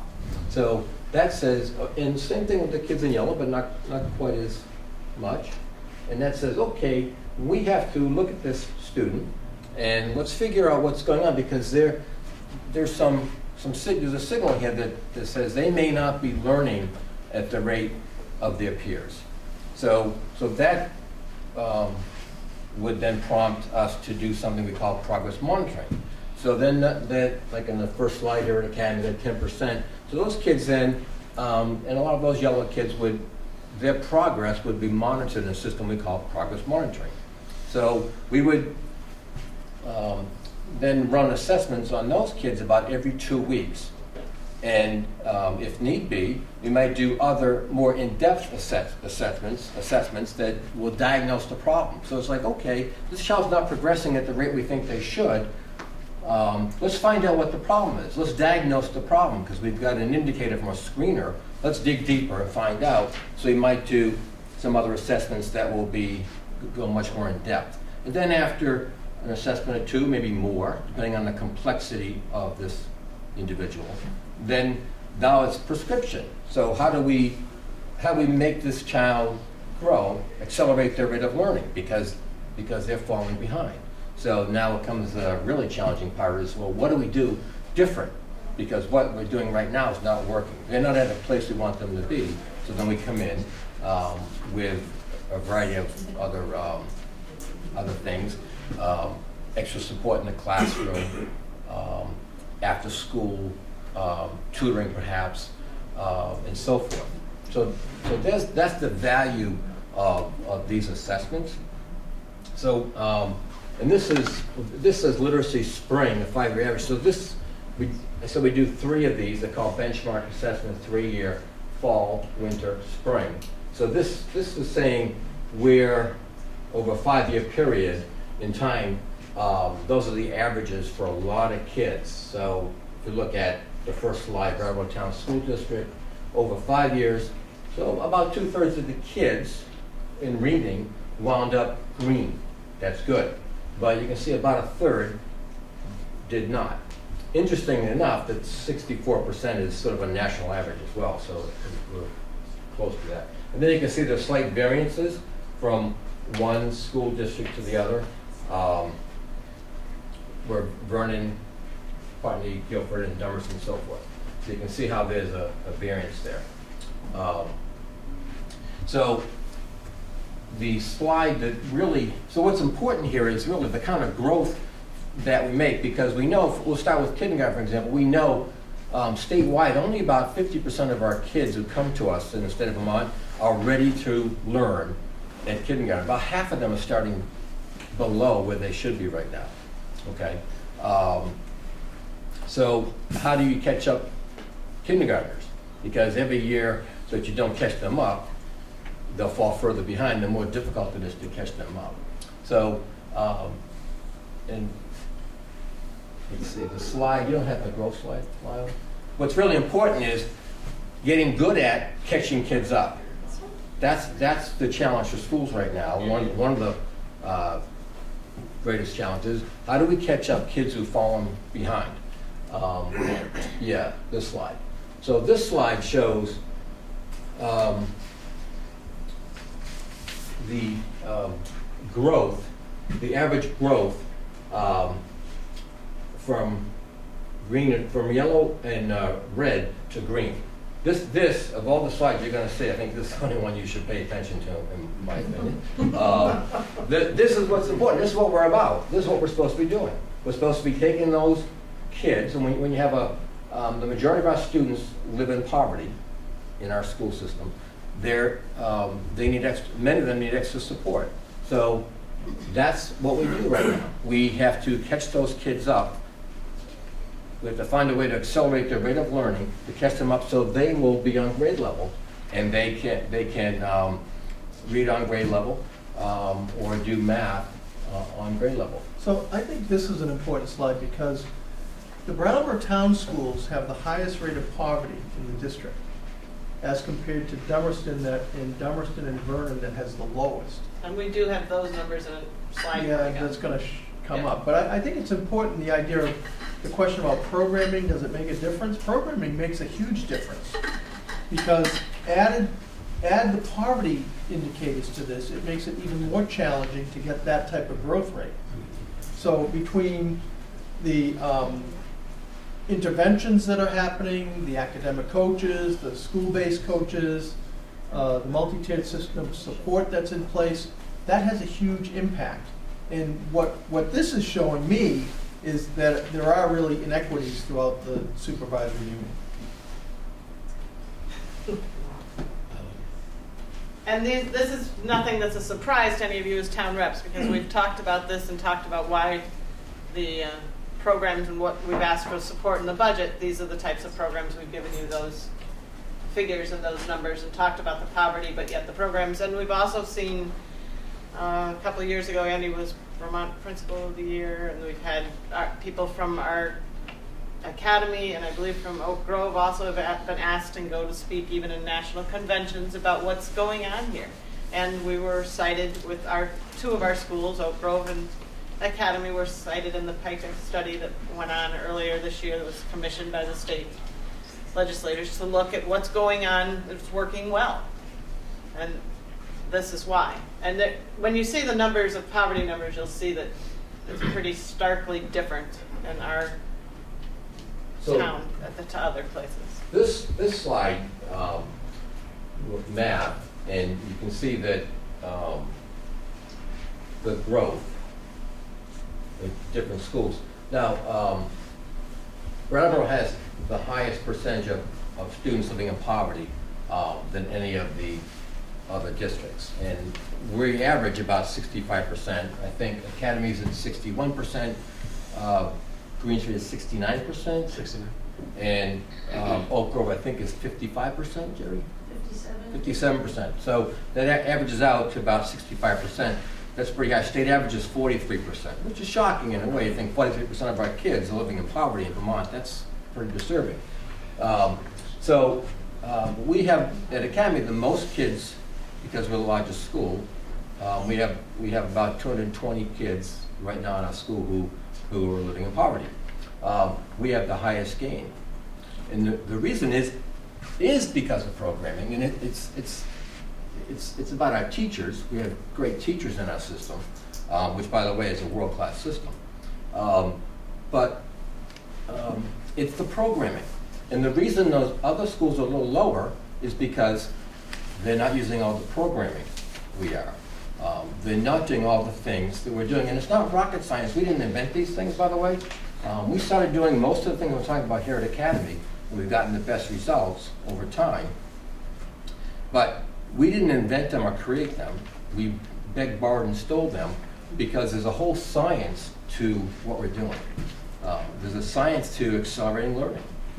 And so we've applied those principles here, and other schools are doing them, and they're getting similar results. And over time, I think you'll see Oak Grove and Green Street, they'll have very similar results. Their scores will continue to go up, or their student outcomes will continue to go up. And including other schools in our supervisory union have come and visited here, and Oak Grove I think as well, but to see what's going on and what's been put in place and if they can replicate it. And that's one of the inequities that they found is they don't have the funds to be able to replicate it. Because if they only have 100 kids to hire someone full-time, and you only have 100 kids as opposed to hiring someone full-time for 350 kids, it's a big difference in your bottom line budget. Plus, in our case, the budget is always for 3 schools, not just 100 kids. It's all of our schools together. Any more from the administrator? Shall we go on?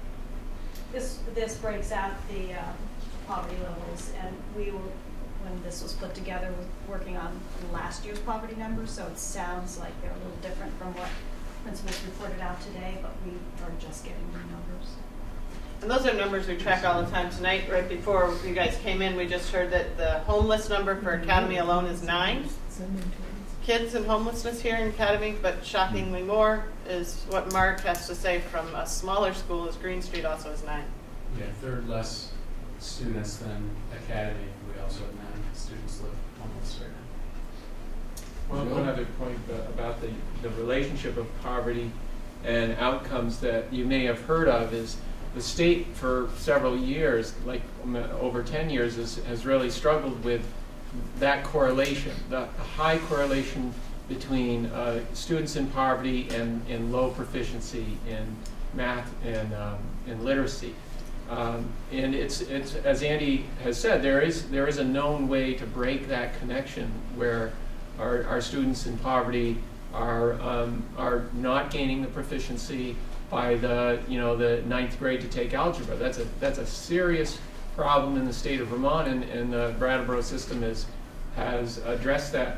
But I recognize a couple of folks in the room that have referred to statistics, and so it's remarkable when you look at a relationship with poverty at 61% at Academy and having 64% proficiency in the math and the literacy tests, when the correlation is in the 80% Pearson correlation, and then the R squared is 86% correlated between poverty and low outcomes.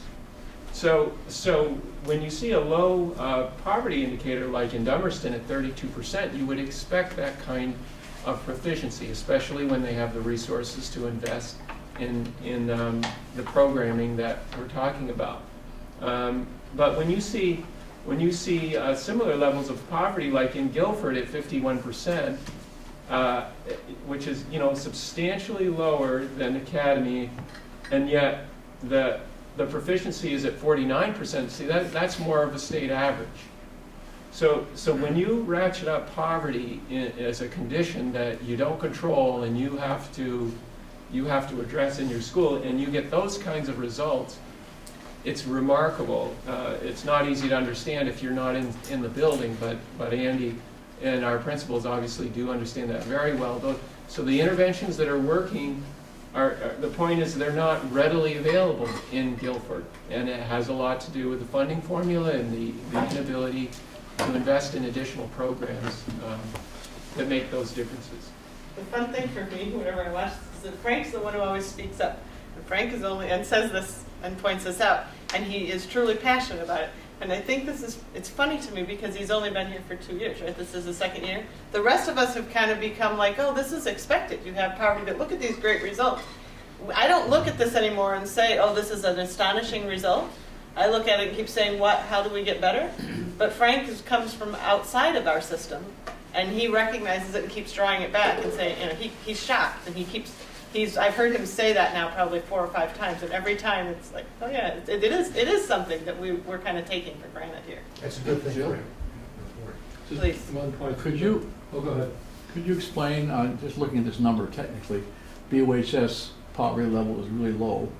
How do you account for the fact that the sending schools have poverty letters so relatively high and the schools they're feeding into in the BUHS are low? I think What that happens Ron there? commented that they don't all report as well. Yeah, you know, they come from all of this district, so Dummerston and Vernon numbers are lower. But at the high school level, they, you know, kids do not sign up for the free and reduced Even as if they're families eligible, will right? at the elementary. Even if they're eligible. Yeah, even if they're eligible. This So is the what God- BUHS number is probably 45 to 50 in terms of what they would really qualify for, but they don't. But it's still lower than Green Street, Yeah, our three yeah, because schools you and add- the others. You add Dummerston into it and Vernon and the other part. Was there another question out there? Yeah, one of the things that with the high poverty level comes a lot of additional support from the federal government and from the state. I think last year, the question came up at town meeting, and Frank had a number, I think it was $4.5 million that we get to supplement this. Part of that is Title I money, which is well over $500,000.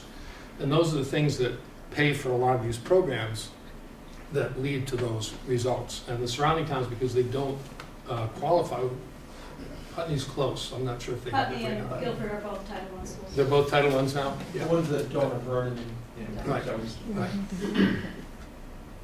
So the additional cost of those programs is, it doesn't really show up in your taxes the way it does if we didn't have those benefits. Why are they not Title I schools? They don't have a high enough Poverty level of level. poverty. In Vernon and It's a poverty Dummerston. program. So increasing cost, oh, sorry, go ahead. So, on the previous slide, that's how it is now. Now, if we combine into one district, you're mentioning the federal money, do we have one number for the whole district, or how's that going to work? And what's the predicted effect? So already what we get from the state is based on the poverty levels in all of our schools combined. So we already are including the numbers from Dummerston and Vernon, their free and reduced numbers. And that money from the state will not change because we're already based on full student numbers. It would mean that possibly Dummerston or Vernon, we would send academic support teachers there. We have two piles of money that come in, Title I and Title IIA. And what we try to do is schools that do not get Title I money, we spend money from Title IIA to support academic support teachers at those sites. It would mean shifting some of the Title IIA pot to Title I, but nothing should really change with what we're receiving and how that money is being dispersed. Well, if you're saying if all these districts combined, including the high school, that the poverty level would be adequate to continue to get all the Title I support we get right now? Yeah, because Have you looked at- they're already basing our money on the total number of free and reduced kids in every school combined in this SU. It's not when it becomes a separate budget, it's not a new 50% guideline No. to make that happen, really? And we set our number at, and SUs can do this, we set our number at 40%. And when a school hits 40%, that's when we talk with them about, do you want to shift your Title IIA money, like Guilford just did, shift their Title IIA money to Title I. So until that happens, Dummerston and Vernon will receive a little bit more Title IIA money. Everybody else will receive the Title I. And what's the federal percentage in order to receive those funds? I don't know. I don't know if I understand your question. My understanding is you had to have more than 50% qualified for free and reduced funds to get Title I. Okay, good. Now, if you look at like Champlain Valley Union, their poverty level is about 8%, and they get $340,000 in Title I money. There is a criteria in terms of the size of a district and the way in which money is spent in a particular school, but in terms of the way the money flows from the federal government to the state government and then to the SUs, there is no hard number that says, if you drop below a certain level of poverty, you get no money. Essentially, all supervisory unions get money, but it is distributed to a matter of degree based on the amount of poverty. So it's the number of kids and the amount of poverty in the area, but there is no like, you don't have enough poverty so you get no money as a supervisory union. That's not the way the state distributes it. I don't want to get in the way of other questions, but one thing struck me is, look, have you made any study as to what the tax effort is in the various communities? One of the things the early study chart showed was, particularly at least in Brattleboro, the efforts to make programming available has had results. And I think everybody appreciates that kind of thing. And certainly that's what you want to happen. And yet you have two of the other schools, I think it was Dummerston and Vernon, that have pretty good property wealth, especially Dummerston, anything, and you look at the scores and how they've improved, and the answer is not much. So I'm questioning my asking, are the people in the other town making the same efforts to provide the programs, forgetting the federal government, the local taxpayers providing support for the schools? Yeah. If there's a big difference, then one thing. One of the problems in a small school of 120 kids, when they try to institute a program that might be $20,000, they have to divide that by their student population. And so it's going to be $200 per pupil to institute that program. That brings them above the allowable growth caps for percentages of increase for their overall budget, and it blows their tax rate out. So small schools have a really hard time making initiatives or funding initiatives that larger systems can do very easily. So that same $20,000 spread over 2,500 students, it's like, do the math. it's a lot. It's a fraction of that impact. And that's what we've seen over time, that schools that are small schools just don't have the capacity to do some of the improvements that we know have results. I think the other thing, if I could follow up on that, is you made a reference to having property wealth, and you would, it's logical that you would think, okay, they've got the resources to invest, but the state has completely separated the wealth of the property, the grand list, from the investment in the school. It's special programs, not standard grants, not the student grant. Right, it's completely divorced in that you go through a budget divided by a number of kids, you get a cost per student. Right. That creates a rate that goes to Montpelier irrespective of the ability to raise the amount that the local school wants to operate with. There is no relationship there. All the money goes to Montpelier through the calculated rate of a cost per student. This is simply a ratio. And it appropriates $1.4 billion, and then they go around the state and say, well, what town voted how much to spend, and the money comes back to fill in the gap between if you've got tuition revenue, or you've got interest income, or you've got special ed aid, or you have whatever the gap is, the money comes back. But that was, as you probably recall, what was such a heated debate in Vermont when the ski towns were saying, look, we're operating a school for $2 million and you're raising $15 million out of our town. You're killing us economically. But that money is what is coming back to Brattleboro because we spend $15 million, but we only tax about $7 million. So that money's coming back to fund the difference. There were a couple other questions. I just wanted to talk about rate of improvement because you talked about that. And you have to remember, if a school is starting with 70% of their students proficient, their rate of improvement is going to be much smaller because they're, I was wondering what the tax rates are, the school tax rates are in the individual towns in the district. I think we have that on a slide coming up. And then I'm interested in what is the per pupil spending, having lived having lived in Dummerston, I know that we were always, close to the highest level of spending. Still is, and it's on one of the slides. Yeah, so I'm just wondering what's happening with Guilford and Putney, which are the schools that seem to be the most needy in terms of services. We have that. Okay. Was there one more question? Yeah, I was curious about how do the schools have to be in the supervisory union to consolidate? In other words, could one of these schools say, we don't want to consolidate? Oh, you have that too? Yep. Okay. Yep. Okay, so increasing costs, education spending per equalized student, again, those equalized student numbers.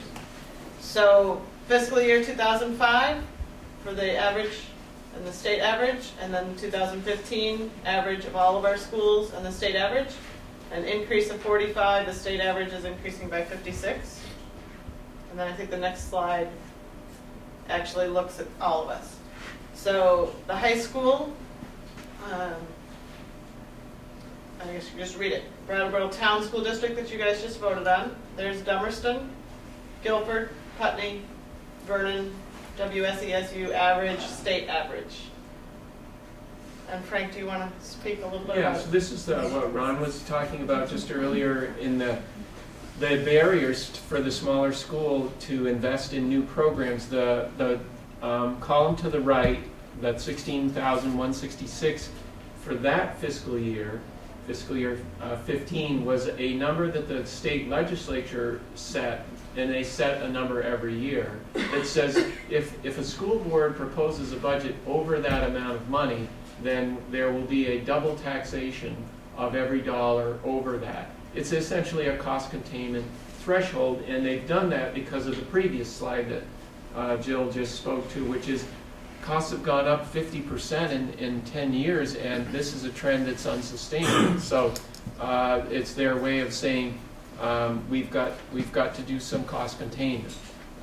So then you come to this slide, and it says, well, how much room is there for an investment in these new programs that Andy just articulated, Ron has articulated, that we say we know has a tremendous impact on learning. So the Brattleboro Union is over the threshold, so not a lot of room there. Brattleboro Town remarkably gets the results we get, and we're still doing it significantly under the threshold as a larger system. As a small school, Dummerston is over the threshold. They're paying a tax penalty associated with that investment. Guilford has a small schools grant. So that's sort of a not an apples and oranges comparison, because they have a subsidy that other schools don't have. But nonetheless, that's what that community has chosen for an investment in their school. Putney also is over the threshold, so they're paying a tax penalty. It's very difficult for them to consider some of these extended year programs, after school, summer school programs. And you may have noticed on the slide, their proficiencies are quite a bit lower than the other towns. And yet their poverty is not significantly different than on the lower end of the towns. Vernon also has some unique revenue sources. These numbers reflect a net between total spending minus things like tuition. Vernon has a $200,000 revenue source from a pre-K program that essentially is renting space in their building. That substantially subsidizes their cost. So there's another point of reference. But you see, 3 of our towns are over the threshold, and they're feeling that pressure. Do you have a figure? There's a state average there, but do we have the average for all of these schools that would combine, and what that is? I have 2 questions. WSESU average. Where is it? The second from the bottom, right above the state, is the Okay, average. so we'd be under it, and if as a whole, if we went over, would all the taxpayers in each town pay those penalties? If the whole system went over, yes. If we were to merge as one district, we would be essentially, no different than any one district in terms of a funding formula and its implications around cost containment and have those net numbers changed or been suspended for the next couple of years? So this was fiscal year 15, because that's the data that's on the website now that allowed us. But yes, every year they change. Fiscal year 17, which we just finished, was a very unique year in that the legislature passed a law effective in July, which was the basis for school boards to plan for the 17 budget. They applied an index retroactively when they came back in January and changed this cost containment equivalent. Made it very difficult for boards to to move forward. But fortunately for Brattleboro Town, the universal pre-K and the ability to count more young students lowered our cost per student, so the thresholds were not a problem for us this year. Also, just a reminder that Dummerston and Putney, those two schools that are over, they're also K-8 schools, and myself being in the middle school for a long time before coming to the elementary school, the Vermont quality standards and the requirements to run a middle school are much higher. They're similar to getting into the expenses of a high school, and so I think that's also a challenge for those K-8 schools to be able to maintain middle school level programming with a small middle school population. And I'm not sure that we put the slide in that shows the numbers of the kids in each one of the schools, right? I think just those other numbers. So when we talked about that, I think Dummerston and Putney both have about 32 7th and 8th graders combined that they're running middle schools for in each of those schools, 32.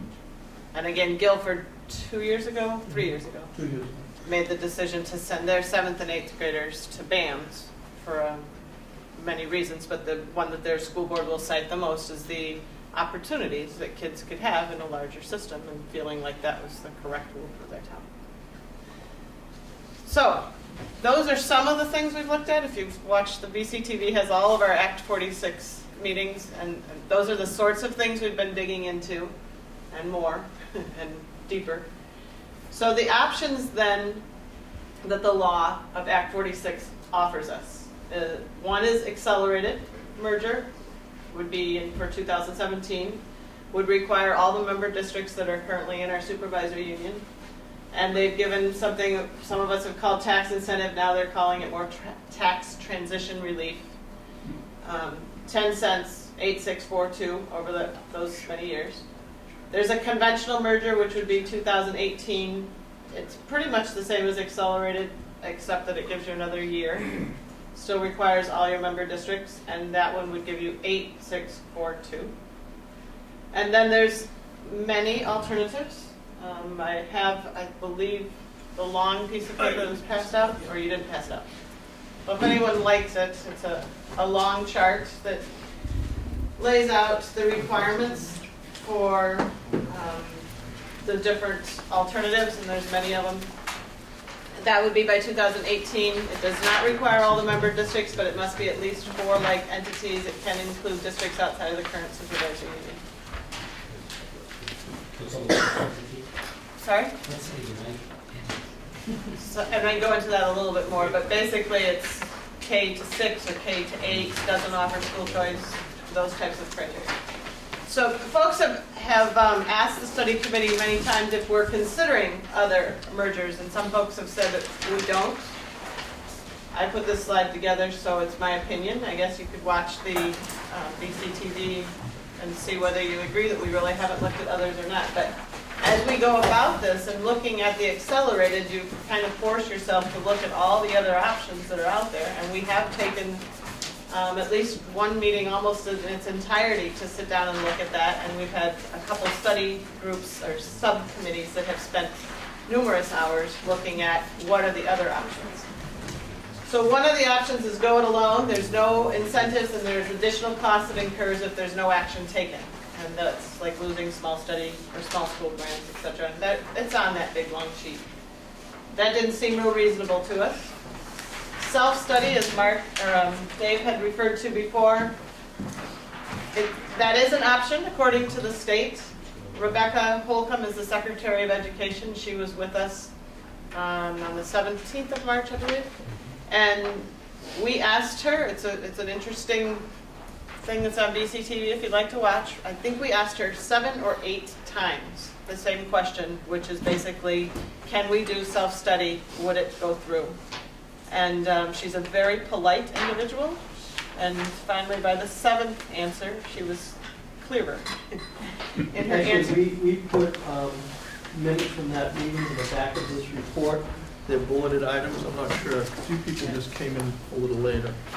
And so basically what she said is that if it came before her, and she's the current Secretary of Education, She sees inequities in our supervisory union, and she would not approve. It would not be well received to say, here's self-study, this is what we will do, this would go through. She said in her opinion as well, the Board of Education, who would have to approve any types of merger, would also not approve it. Now it is an election year, and there are some folks that think that waiting that out and seeing would make a different decision. The study committee has kind of accepted that as self-study is not, so look hard at what other types of mergers there are.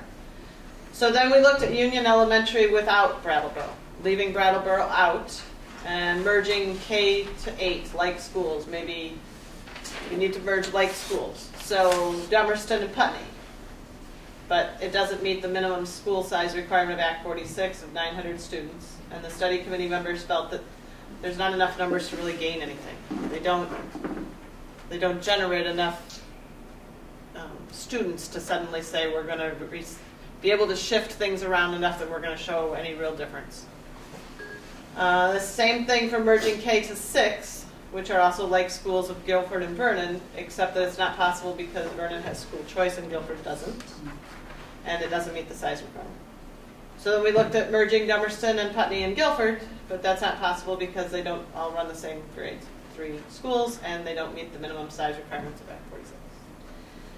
So then we have the Union Elementary with Brattleboro. So essentially that's taking everybody but the high school and making it one district and then leaving the high school another district.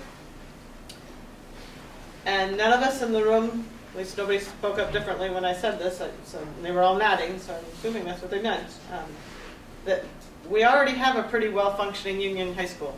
And in my mind, and I think I'm speaking for the rest of us, none of us imagined that a discussion about merger would lead to the disassembling of the Union High School and having to look at all of that. And so it just didn't make sense to look at that. So that leaves us with accelerated merger. Now you have the document in front of you here of the articles. This is a nice legal agreement. You can read through all of it. I'm going to just do some bullet points of it. It's a legally binding agreement. It's meant to be difficult to change, and it's meant for us to have seriousness as we've been doing in looking at it. It's only changed by a vote of electorate. It's currently in a draft form. This is, I don't know, draft number 500. It's basically every week we look at something and change something. It has to be voted on and adopted by the study committee, which is again all these different boards put together with representation, and approved by the State Board of Education before it would be sent to voters for the vote. And the voters must approve any sort of merger. So 4 towns have to approve the merger in order to form a new union under the conventional option, meaning 2 towns could opt out. All towns must approve the merger for accelerated option. So in Article 1 it discusses what, do you want me to keep going? Or? Good question. We're here in Brattleboro. Looking at your last one, 4 towns approve and 2 say no, right? That's your. What sort of pressure would those 2 towns be under? What would happen if they both voted no? What happens to them? We do. Okay, then when you get to it. You want to wait? Because we get to it in the other articles. Yeah, so we'll get to that. So, okay, so Article 1 is necessary and advisable in forming the school district. So towns that may not wish to join the supervisory district may be listed as advisable. This is the legal language. Only Brattleboro will be considered as necessary. And the reason for that is if Brattleboro doesn't join, there's not enough numbers. And you don't meet that criteria. So we allows necessary towns to move forward without the advisable towns or other advisable towns joining with the necessary towns. So what we're at right now is Brattleboro is necessary and everybody else could be advisable. And if we do that, then it wouldn't exactly be accelerated merged district. You would actually call it a MUD, Modified Union, Unified Union District. Grades to operate. This is just part of the standard language, and some of this is kind of boring, but I wanted to make sure you had every bullet point. It would be pre-K through 12, merging of Brattleboro, Putney, Dummerston, Vernon, Guilford, and the Brattleboro Union District 6, BUHS, and BAMS. Study committee decided on April 5th, that's just yesterday, to offer school choice for 7th to 12th grade for a limited number of years. Exact wording still being discussed. But that's for Vernon. We should probably type that in there, I guess. But for Vernon only. Thought that wasn't possible. Yeah, well, see, Vernon has school choice now from 7th through 12th, and this would allow them to grandfather essentially their students in that system, as opposed to what we thought maybe 2 or 3 months ago, that they may be able to maintain that emergent unified system, which the state is saying now that they can't. So there could be a grandfathering of the students in the system. So what's not possible is leaving it as school choice for forever, for only one school. But there could be a legal language in there of grandfathering. Last night was the first time we really broached that, so the wording is still being looked at and figured out, and how many years. Right now I think we were thinking about 10, but there's still a little bit of discussion. And then the exact legal language needs to be determined here. Article 3 is collective bargaining. So just a point that this gentleman made, a question. It refers to this on page 5 in this document. It's a lengthy section, it's all bold. But the question came up, what happens if, let's say, a district like Vernon decided that they don't want to merge because they don't want to lose school choice? That happened in Mount Mansfield Union District when they merged 2 years ago.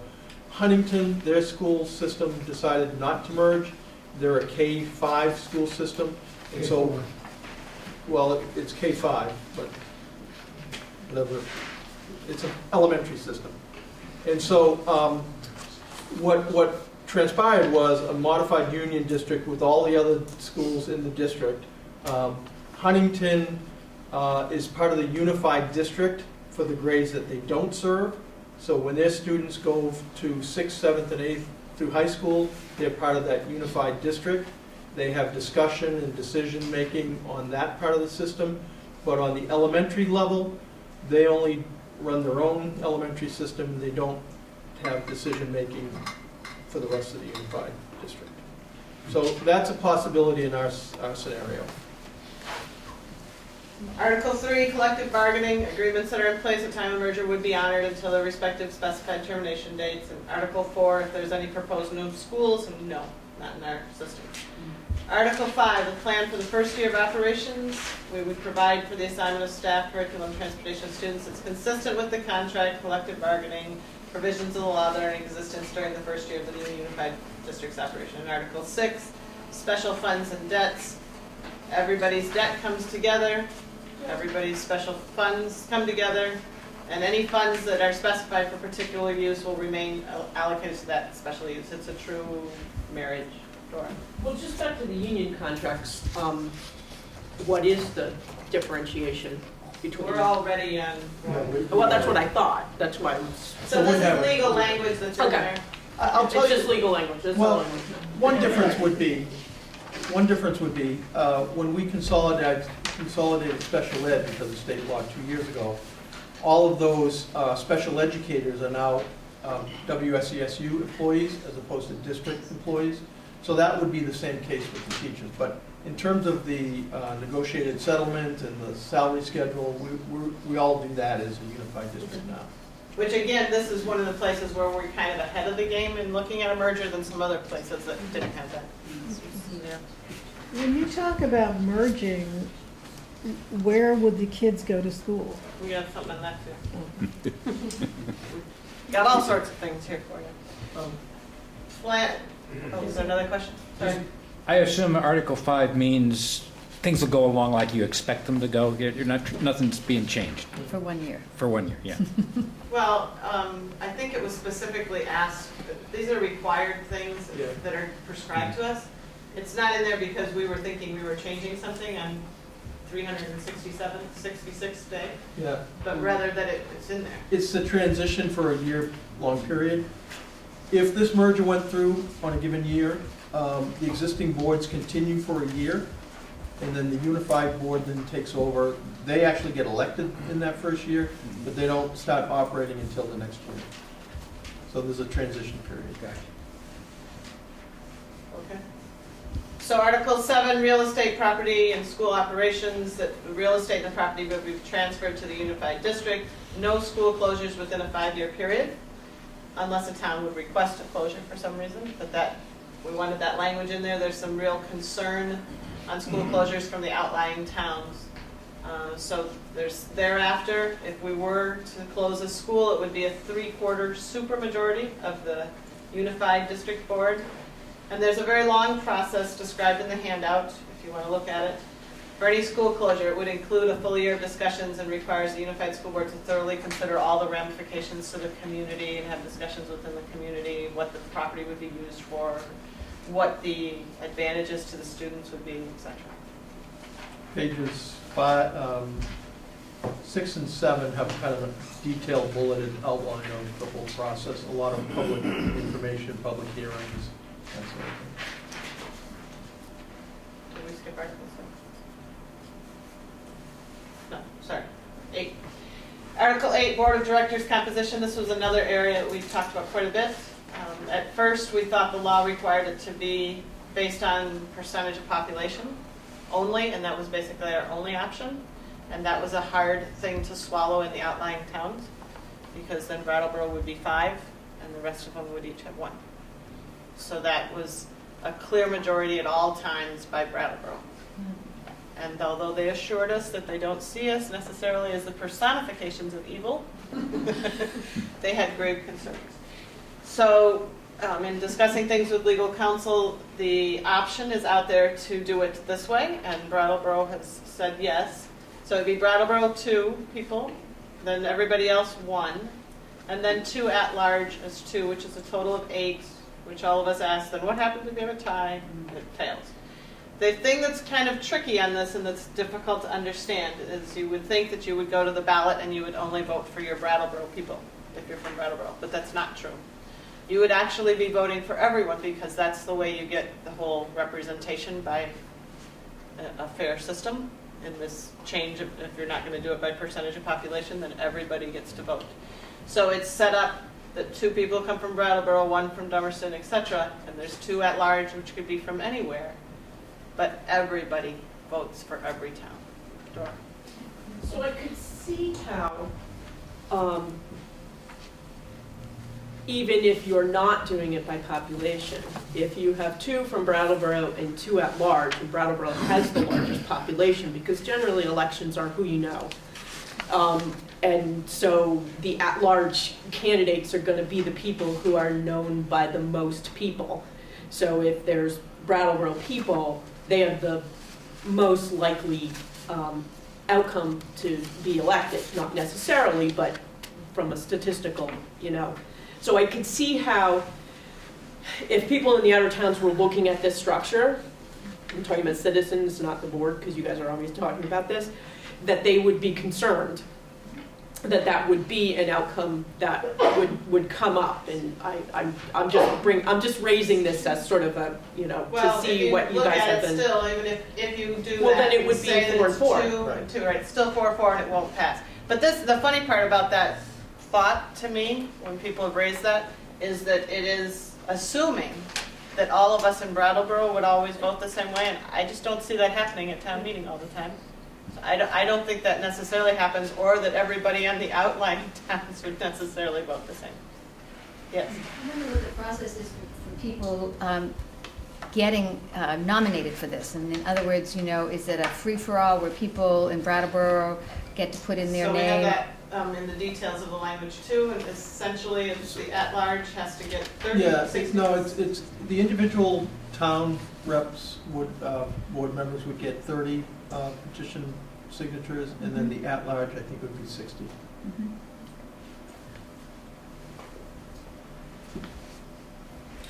Article 9 is the Board of Directors terms and elections. It's 3-year staggered terms. They're laid out in there, just kind of arbitrarily assigning at the beginning who gets how many years. And Article 10, the vote on articles in the new board would be happening in June 2016. Sean? I think on the at-large, that those individuals would get, I think it's 1% of all the voters in all the towns, but you could get all of your signatures in one town, I believe. In other words, you wouldn't have to go, is that true? I'm not certain. I think that's. Our attorney did this. Yeah, that's being told to us by the attorney because of, it meets the law for how you can do that sort of at large. I guess So that'll be clarified by this work. That'll be draft number 501. It'll have been- It would seem that that structure leads to a lot of inertia. Yeah. We talked greatly about putting that at 8 or 9, and the feeling was solid that it should be at 8. So how do you respond to the Brattleboro resident who said, no, wait a minute here. We're doing things right and well. We're providing services that the rest of these schools are not providing. So do you mean in terms of Yeah. merger or in terms of board of directors composition? Board of Directors composition. I think what Dora says is, I think it's either who you are. That as a Brattleboro person, you could look at it and say, wait a minute, we only got 2, and maybe another 2. And I think the outlying towns may look at it more as you have 2 and probably another 2. So I think if you're making both sides unhappy, it must be fair, right? Well, it's just that I could see all of these tied votes. Yeah. Well, but if it's a tie, it dies. Right, exactly. And so, Can I comment on that? I've worked, obviously, as superintendent with all the school boards, and the Brattleboro Union High School Board is a good example, I think, of a unified board. They have 5 Brattleboro members and then 1 for each of the outlying town. And quite frankly, when they vote, there's very few times where it's like a tie vote or a close vote. It's generally, okay, so here's the recommendation from the area middle school committee, and we're going to talk about those in a little bit. Here are the recommendations from the Wyndham Regional Career Center subcommittee, and it's, most of the votes are pretty unanimous, or, maybe 1 dissenting vote. So I don't see that changing in this type of scenario. And quite frankly, there is never a time when the 5 Brattleboro reps are pushing something through at the expense of the outlying towns. I mean, Sean's on that board and has been for many years, and it's a really well-functioning board. I think it is.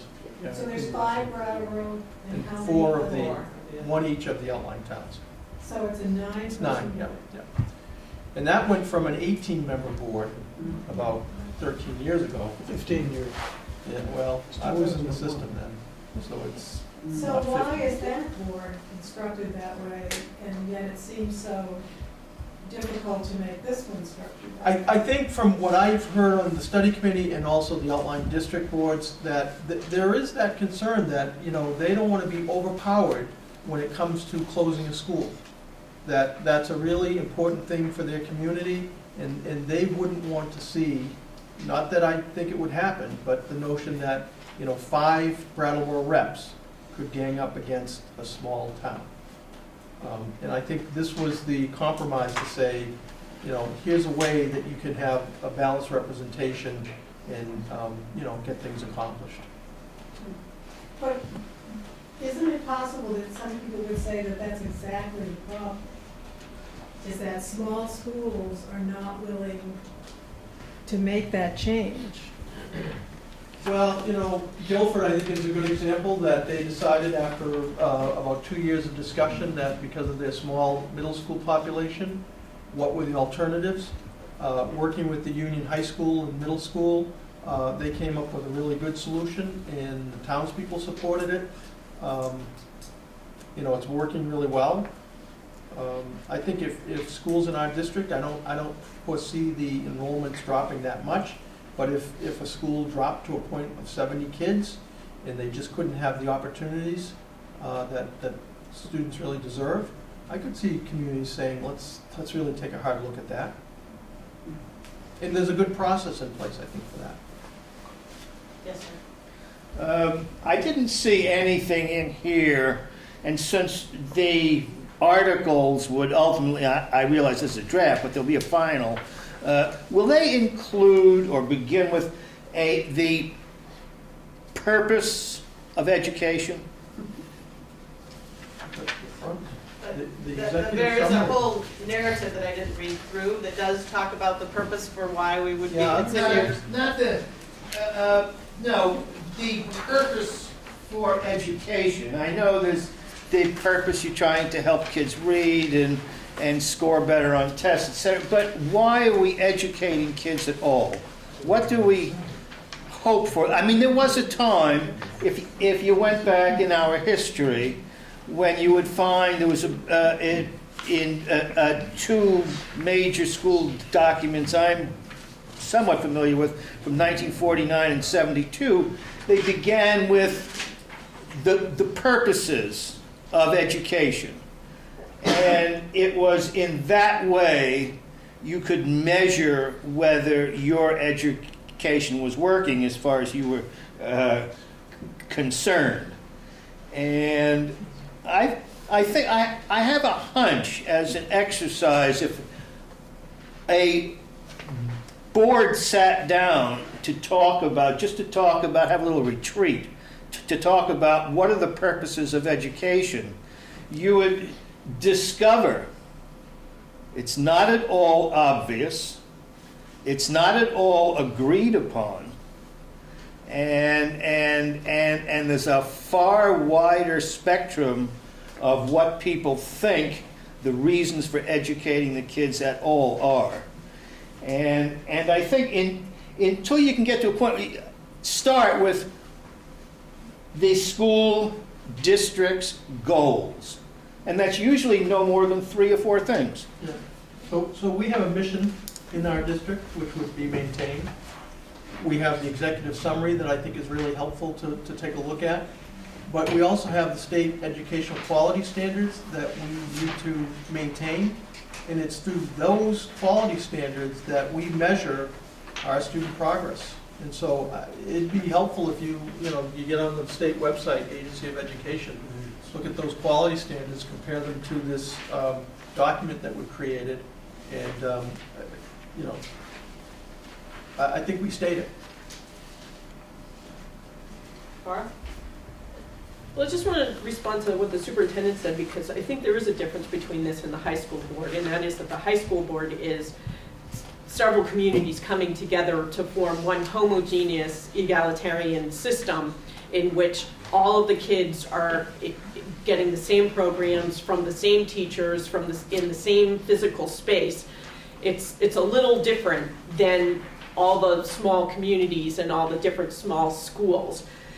I just want to say one more thing about this whole board of directors thing, and I know you guys have probably talked about this, but the fact that 4 are 1-year terms, you're setting it up for half the board to flip over each year, which I'm not sure is the best idea. A lot of select boards have that same issue. I think it's just a transition in order to get it on, because it's a 3-year stagger. So I think it just worked out that way for them. Unless there's an error in it. What I'm looking at is 4 that have 1-year terms. I think in the initial school district election, I think that's saying that's what it would be initially. Oh, okay. And then thereafter. So it could be, so everyone would come on it for 3 3-year years. terms except for those initially. Turn over 3 years later. Okay. Did you have a question? Just recently with the Supreme Court tide, I kind of like the way that sorted out. But what I'm seeing here is a possibility. We have something that's got to be done. And there's 2 alternatives to do it. Comes up for a vote, alternative 1 comes up for a vote, tied vote, it fails. Alternative 2 comes up, tied vote, it fails. Now what do we do? I mean, I'm uncomfortable. Well, and part of this whole process, if you remember my great stew analogy, I'd put this down as salt and pepper. So I think we take this back and discuss it again with the study committee and explain the concerns and what they think and what they would all respond to it. It may be a matter of trust is the word that comes to me. That we'll all enter this in a responsible manner and it'll all work out. I'm just saying I'm concerned about the possibility of a deadlock over something that has to be addressed, and we're deadlocked. I think we should take it back to the study committee. Can't you address that by having a 3rd at large? Yeah. That was one of our considerations, and maybe we'll look at it again. We certainly come back around on issues. You could do a third at large from the smaller towns, not from Brattleboro, and that might. I don't know if we can do that, though. I think we tried, I think that was shot down legally. Ah. Yeah, at large has to be by everybody at large. Yeah, because I think that was one of the things we thought of to make it free, and that was one of the reasons we didn't do it. Okay, so we'll move on to 11 and 12. Right now, there's 2 articles that need to combine, so we put them together. Local input on policy and budget development, local advocacy for school-based leadership council. Kim, do you want to speak there? This was Kim's brainchild. All right. So essentially, one of the points, and Dora, we've talked about that, what you're saying, the difference between bringing everybody together. One of the things that's interesting is that Brattleboro already does have a board for 3 schools. And yeah, we've all from the same taxes in the same town, but it is 3 school cultures and 3 schools. One of the things that I like about this is that it actually brings a little bit more of what some of the outlying schools seem to really enjoy into Brattleboro that we don't have right now. We would create a school board leadership council for each school. So there'd be one at Oak Grove, one at Academy, one at Green Street, and it'd be chaired by a unified district board member. And then the principal, the faculty, community, parents, students, there's a certain number of people that come in, it's all described in there, to make up that leadership council. And it would do much of the same work that the current boards do in each of the towns. In the case of Brattleboro specifically, it would allow for more leadership in the school. Currently, there is no one group that comes together that comprises those folks. Andy? Just like question about that was, if there's 3 schools in Brattleboro, for example, there'd be 3 of the leadership councils? Well, there's actually 4 because we need one for EES too. With only 2. They get no work. Having a unified district board member chair it, then that would mean that one person, or each person has to be on 2 boards, right? Maybe this one would be at large, couldn't it? If the at-large, well, the at-large could be not from Brattleboro and do it as well. I would be concerned about that, particularly for, I mean, you want someone, I would think, from our town to be the chair of that board. We can discuss it again, I guess. Are you taking notes of things we should discuss? I think we're all, she's so professional. We can discuss it, because really we don't know where the at-large would be from. I guess we haven't talked about that so much. I had thought it would just be a double. Again, I think about it as like BUHS, they have subcommittees and board members will serve on multiple committees. So, I think that could be a possibility. It would be a Brattleboro rep that would be on 2 school councils. And the council would, how would this bubble up to? Oh yeah, we didn't put that really in the slide. That was part of our discussion. So when it came time, so the leadership councils would be doing much of like what we did in our board meeting tonight of talking about what's going on in an actual school and hearing the reports and the numbers and the differences that are going on. Then it would bubble up specifically to the budget time. They would be the ones that would flush out and discuss what needs to happen at Green Street School and bring that up to the budget process through the chair. And then when it came time for the actual budgeting vote, then that would actually be, the unified board would be meeting with the local school councils, school-based leadership councils. But this council really doesn't have any authority. Not so much, but we did talk last night too about, and I think more things might pop up like that, where, for example, it's one of the next ones coming up, what would happen with a policy of how the school is used. And right now there's a different policy, say for bands, as there is for Green Street, and Putney. And so those types of policies would probably have a unified policy, but we'd have input from those specific schools and their leadership councils, and maybe even specific things that they decide they want to do differently than the overall policies, which is what happens now. There's policies that come down from the supervisory union, and then each district board can vote not to follow a policy as long as legally you don't have to follow a policy. Does anyone think this is really bureaucratic besides me? I think everyone does. I personally, as a mom in this, I like this leadership council because I, in all my years at Academy and being involved in the parents group, the parent group occasionally has a student come to it. Andy's very faithful, but that's it. And that the community folks like you guys get involved as town reps on the budget, and you hear like a report, and that's it.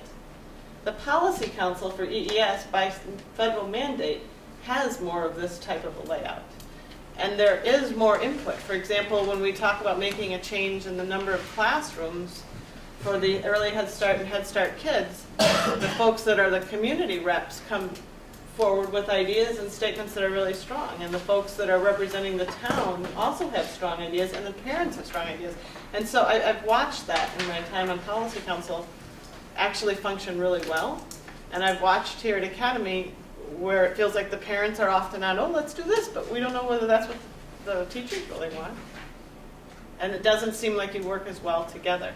When I listen to what happens in Putney and Guilford and Vernon and what they're, and Dummerston and what they're fervently afraid of losing is that feel of all working together. The boards, particularly in Guilford, the board members are almost all parents, and they go in and sit in on the school at least once or twice a year for most of a day, and are very, very involved. So yeah, there's some bureaucracy here, but I see some real advantages to the local school board leadership council. A couple of things. One is that this is coming right now because the law set up this one accelerated option that has to be voted on, and before a month before the 1st of July. That's the model. We could, if with all these questions and concerns, we could wait and do this over a 2-year period and not have to wonder how this is going to work out.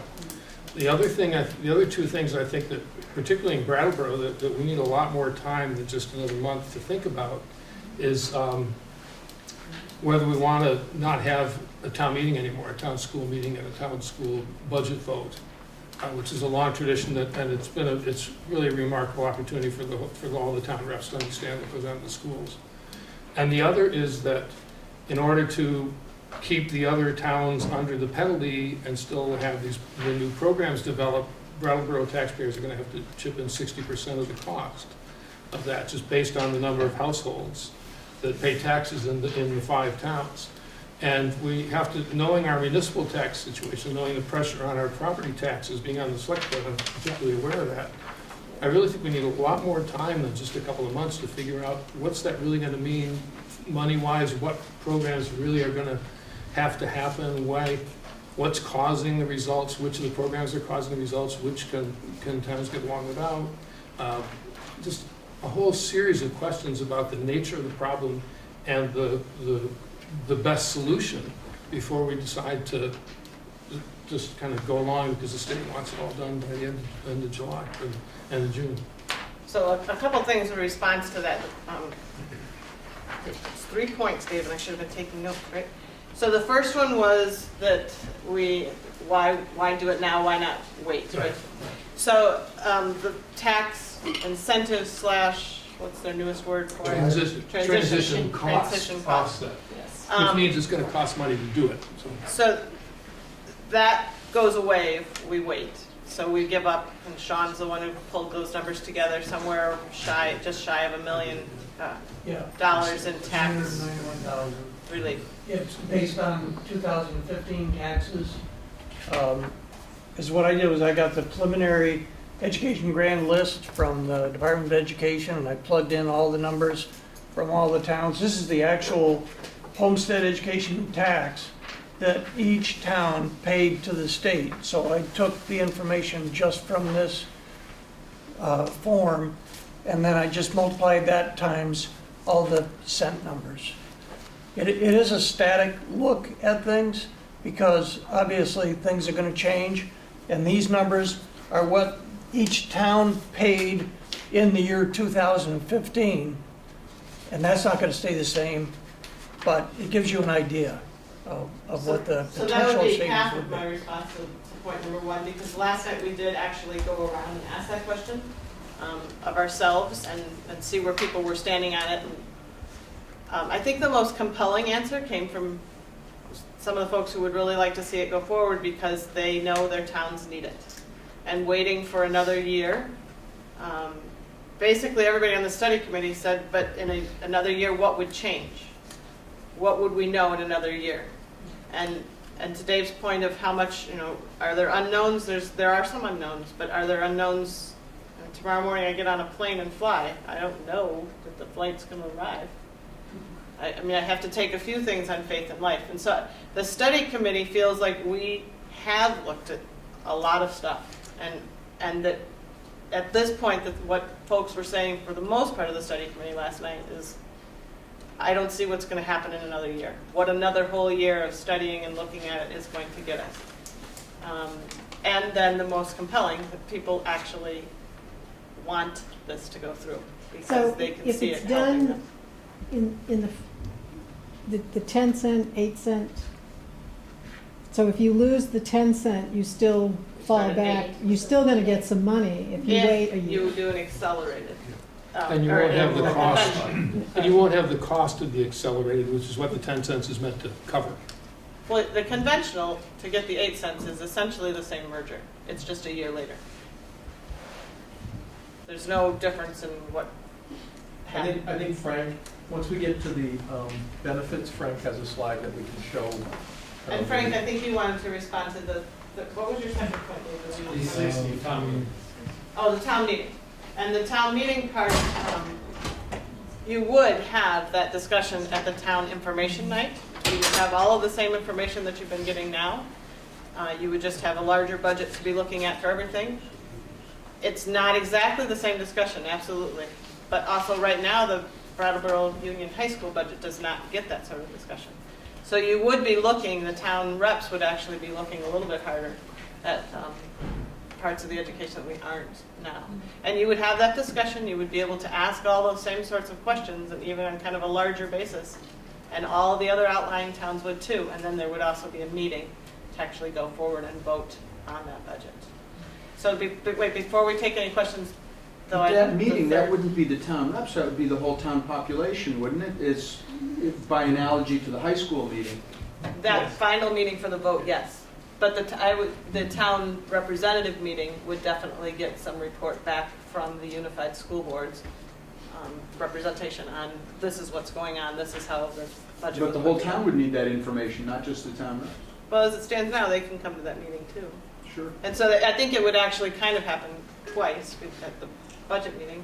Well, I'm not sure how much now discussion is there's allowed at the budget meeting. Budget information meetings throughout the fall, up to the vote of the budgets. But the town school board would be gone, the town school meeting, but you would go to the Wyndham Southeast Supervisory District meeting, which would be everybody all at once. The town, No, that's not what we're the saying. town reps wouldn't be called into The it. town reps would have a meeting where the unified school board would be at and discuss the budget, just like what we do now. It would just be the whole larger budget you could ask questions on. Well, there's a At the information time. There's a high school board budget informational session a week before the high school meeting as well. I mean, I think it would be more similar to that than it would be similar to the town The meeting way reps I- all getting together. The way I've envisioned it would be both, I guess. Okay. And because we have a town represent.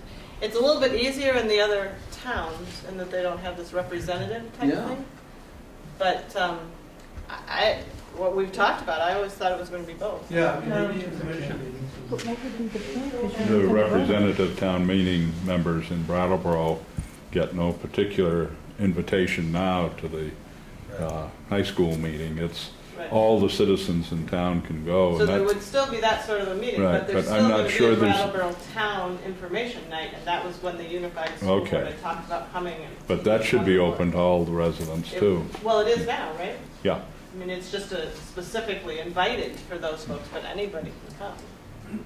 But we come because we're going to be voting. Well, so I guess it takes active. We're going to be voting I have a concern that, in order for me to vote, and I think many people in town to vote, on anything, I would need to know the financials of this. And I think it's very clear that there'd be advantages to the outlying towns. It's also clear that in order for the outlying towns to have some of the advantages that Brattleboro taxpayers pay for their children, because there is the need here. But Frank wants to respond to that. Right, but I'd like to finish. So I really think it's important if you, I would need a lot more information about the financials. I know that this is now about equity, but originally it was about saving taxpayers money and cutting costs.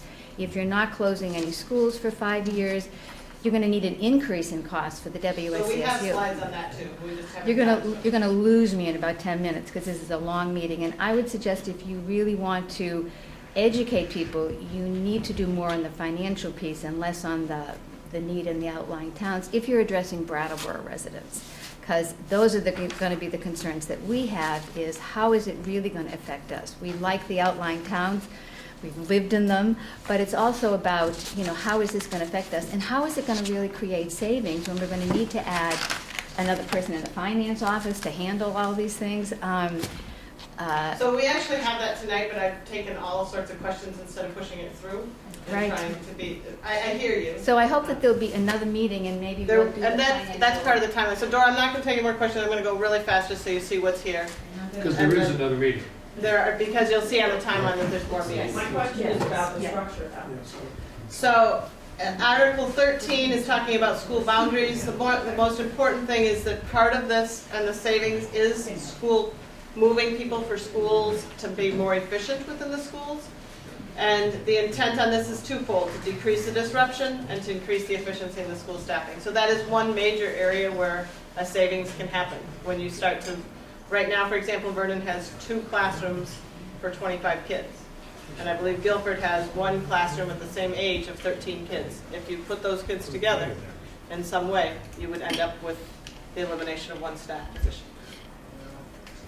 Community use of schools, the idea is that we would still encourage them. That's just an article that's in here. Non-member elementary district, this is what Ron had talked about before, that if we vote to have a full merger and one town chooses not to, then they would still be a part of the board, but they wouldn't vote on things that don't pertain to them. And here's the timeline. That we're still looking at deciding if we want to go forward with this. We haven't had that actual vote at the study committee. Sometime soon, we would be doing that, probably by the end of April. Right now, we've sent out this draft of articles for the first time to officially be looked at by all the school boards. By May 3rd, the study committee would send the finalized articles to the state for consideration, and by May 17th, they would have an actual meeting with us to look at it, and prospective board members would also be collecting signatures at that time.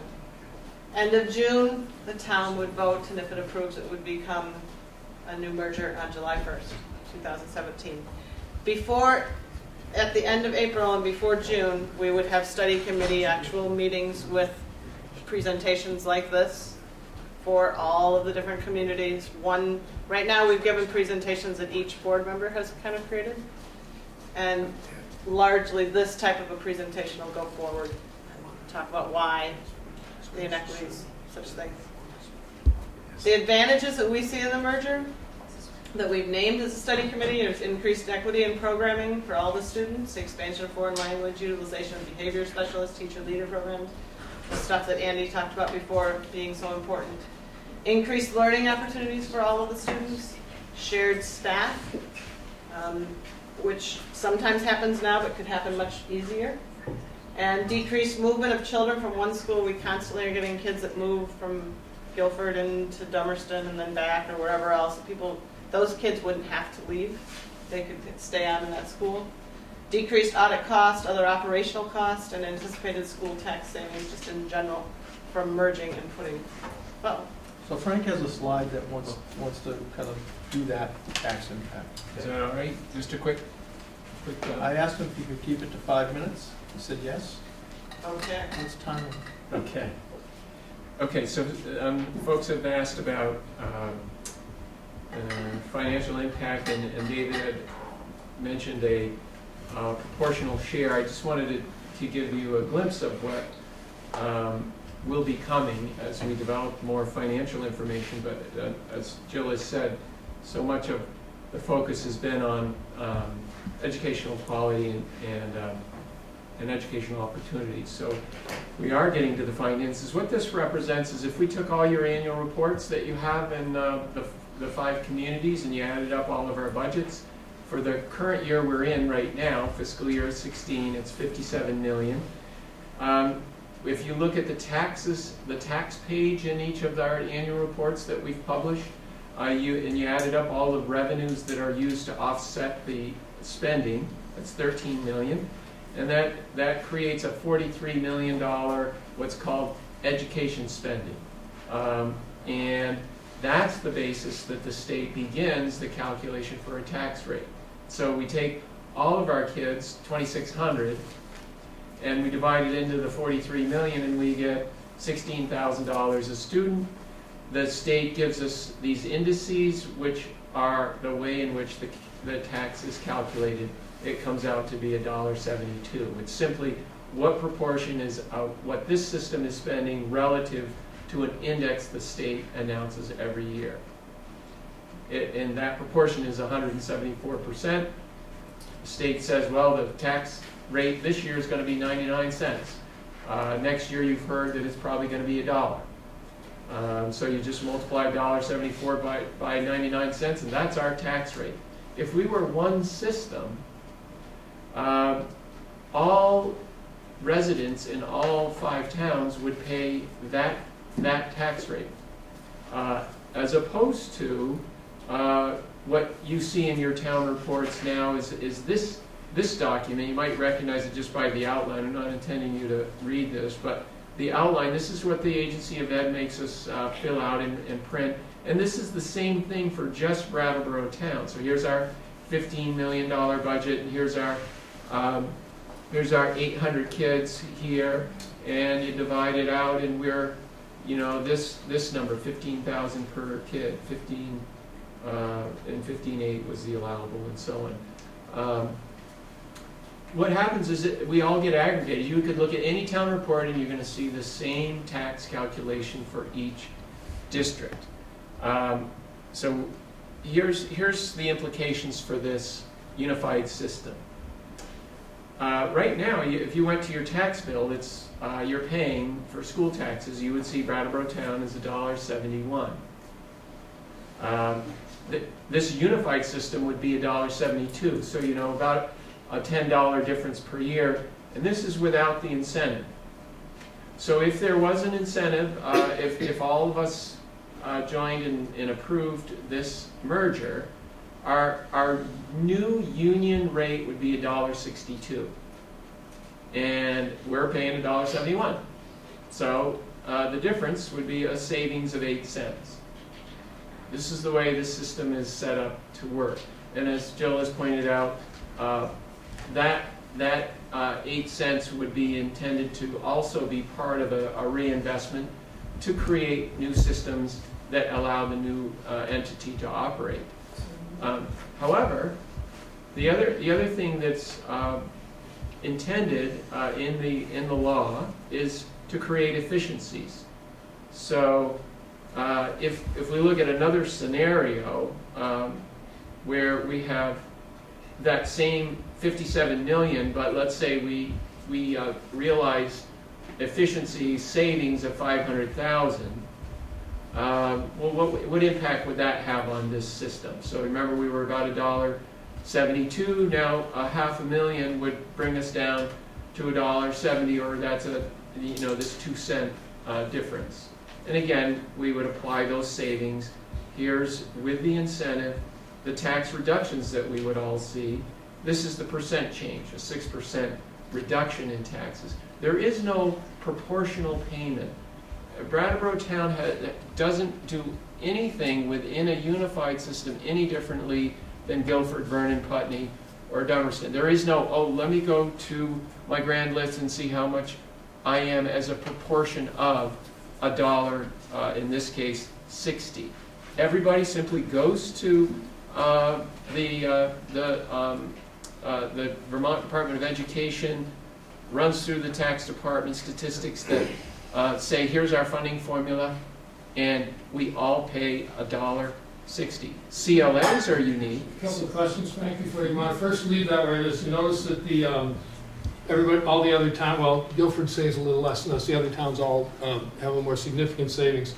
If you put the, I think is this year, if all the elementary and high school budgets, I think was it 2 million, a little over 2 million, all the budgets increased, not the tax rates, the actual increase in dollars in the budget was about a couple of $1 million. So if you assume that $2 million increase, can you put that in there and we can see what that would be? And then can you run it off for 5 years so we see what the effect is of equalizing all these?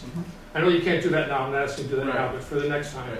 And the other thing is, if it's true that there's no representation like that, why are you using the example of if we had a couple of language teachers that were split among the 4 surrounding towns and only one school with 100 kids was paying, it would be divided among those kids, but if you add everybody else in and then you count all the kids, why wouldn't that be the same thing as saying, well, there's 1,000 taxpayers in Dummerston, there's 6,000 in Brattleboro? How is that? Counting the kids or counting the households paying taxes, that proportion is the same. But it's irrelevant to a school tax rate in the share in which one town pays versus another. Everybody simply pays the unified rate. In this case, it would be the $1.60. There simply is no division of the number. You're done. We all pay $1.60. There is no proportion. So the idea of adding costs, same effect here as you're raising the issue. If we added $500,000 to the program, the point is that $500,000 increase is a much smaller impact to a system with 2,600 kids, as Ron has illustrated, than it would be if it's Brattleboro Town. If Brattleboro Town needed to add a preschool building at Academy. We've talked about that in our long-term capital plan. We're going to benefit from a 2,600 student numerator in the formula that the state tax rate is calculated at.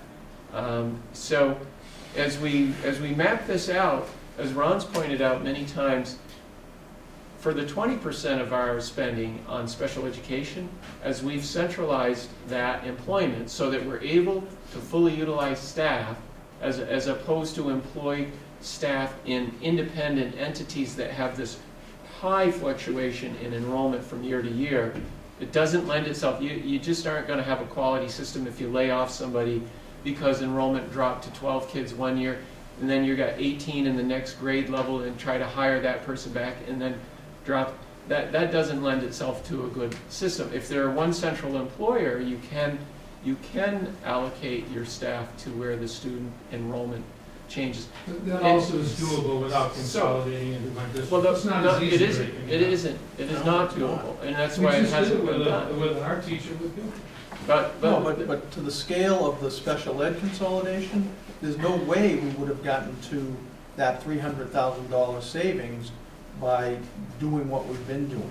We wouldn't have been able to provide the services to those schools that couldn't afford that $20,000 and $200 per pupil increase to their budget. It's impossible. And so what my last point is, and then I think my 5 minutes is up, is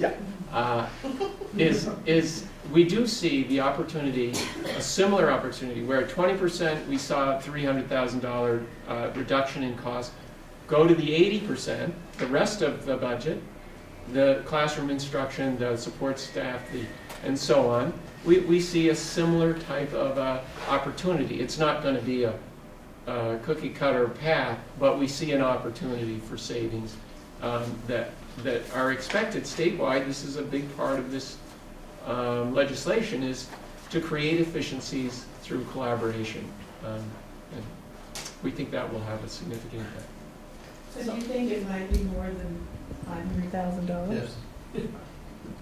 I mean, just in terms of like with special ed, we went from a teacher-student ratio of 1 teacher for every 7.5 students to 1 teacher to every 12 students. Not a huge difference in their caseload, and certainly a very reasonable caseload compared to other districts that are 15 to 18 students. We wouldn't advocate for that. And if we looked at when we look at our per classroom student to teacher ratio, again, it's closer to 1 per 13 to 14 throughout the district, as opposed to 1 to every 16 to 18. And if you get to that ratio, it's probably at least $1 million savings. And I'm not saying that would happen initially 1 year, bang. I think it's incremental. I think it's through attrition. I think it's through sharing staff a little bit easier between districts. And I clearly think there's going to be that type of level of savings. So and quite frankly, with better services. So it is 7:45, and it is a lot of information. And those of us who have been on the study committee know that this is kind of how we feel at the end of a meeting all the time. There's a ton of stuff. I'll take Dora's last question, and then I want to just let you guys go. But do know that we'll be letting people know, and the stuff is going up on the website all the time, all of the documentation, and there will be more meetings like this. Do you know when they might be? We haven't scheduled them. That's the next meeting. No, there's more study committee meetings, but the forums we haven't scheduled yet because of. I think it will depend on if we do the accelerated. Yeah, we haven't voted to actually send this out to the voters, so we haven't scheduled it. Yeah. So I just want to raise the issue of structure as far as voting on the budget, because the high school system doesn't work. We know this because of the lack of voter participation. It's unfair to ask people from the outer towns who live a half an hour or more from town. It's also inaccessible. It's not equal, and it's unfair. The only fair system, the only equitable system would be to have people vote on the budget by Australian ballot at their town meetings. That's what people like about the town meeting system in the first place, is that they get to vote on their budget. And while it's a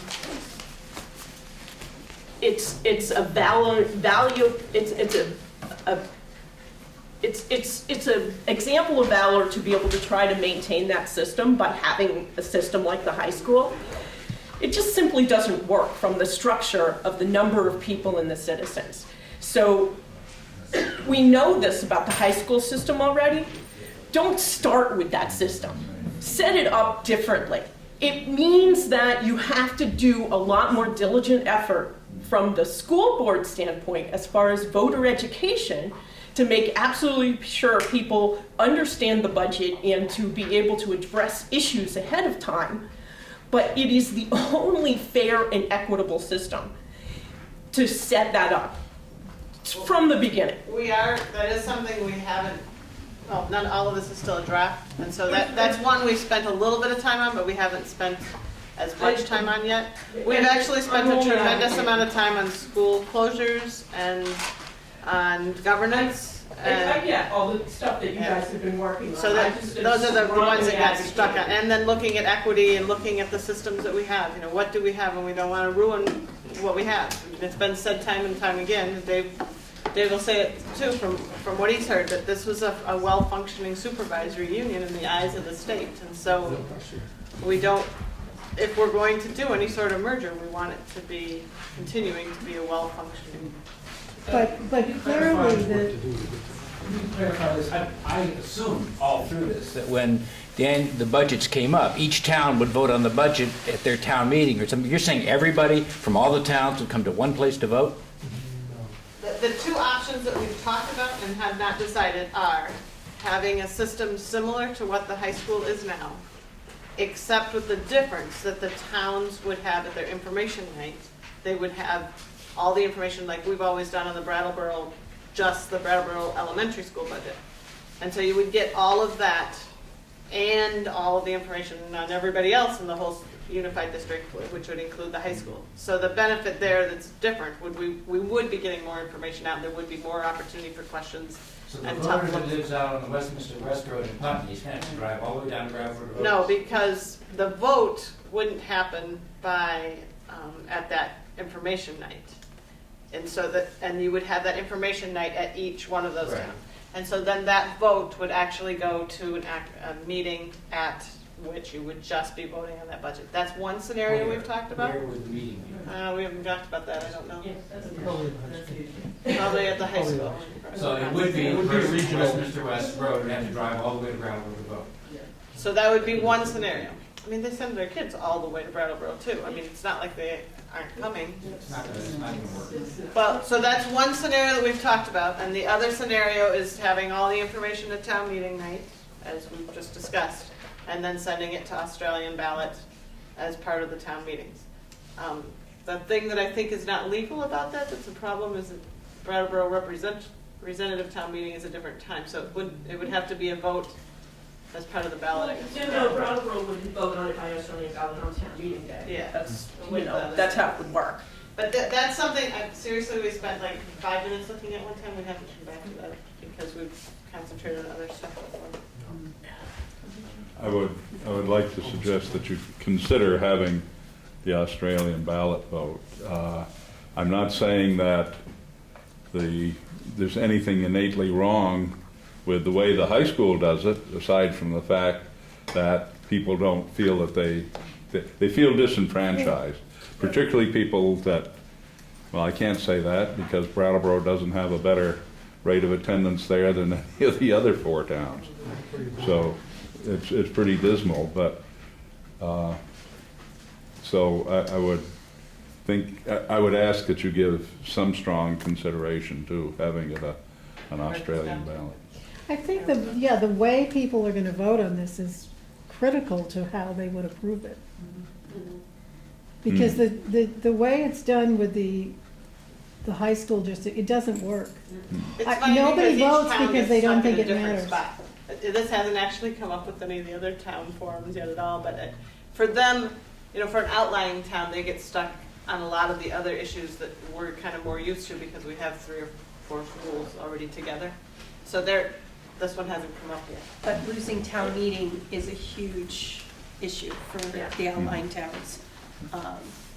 It's huge. And the board representation is huge. It gives people the ability to have a little more sense of control if they get to vote on it and not have to go to a special meeting. It's just like, Well, I still think if we have 3 schools, we should have 3 people. well, that's what we're talking about. You cannot discuss and then have an Australian ballot, is my understanding, right? Is that the law?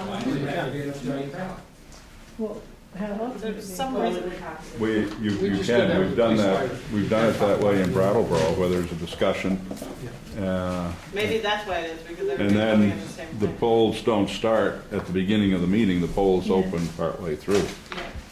I don't know, we can first. like I said, we have to look at that more. I thought somebody said we couldn't do it, it was one way or the other. But Yeah, I think the answer to that question was that it's a single entity, and you need to conduct the business of the annual vote in front of all of your electorate. And one suggestion was, well, only if you simultaneously Skype the meeting or something. We know that's not going to happen, but it had something to do with the collective voice of the constituent being present if you're going to have your town meeting format. So that's the nature. So there's lots of things like this that come up, and we send it to the lawyer folks, and they look at it, and they send us back some ideas. So we'll take that one, it's one more. It gives us draft number 502. Very Thank you glad for the that question. you folks are doing this. Officially, we have to have a vote to. Second. And all in favor? Yeah.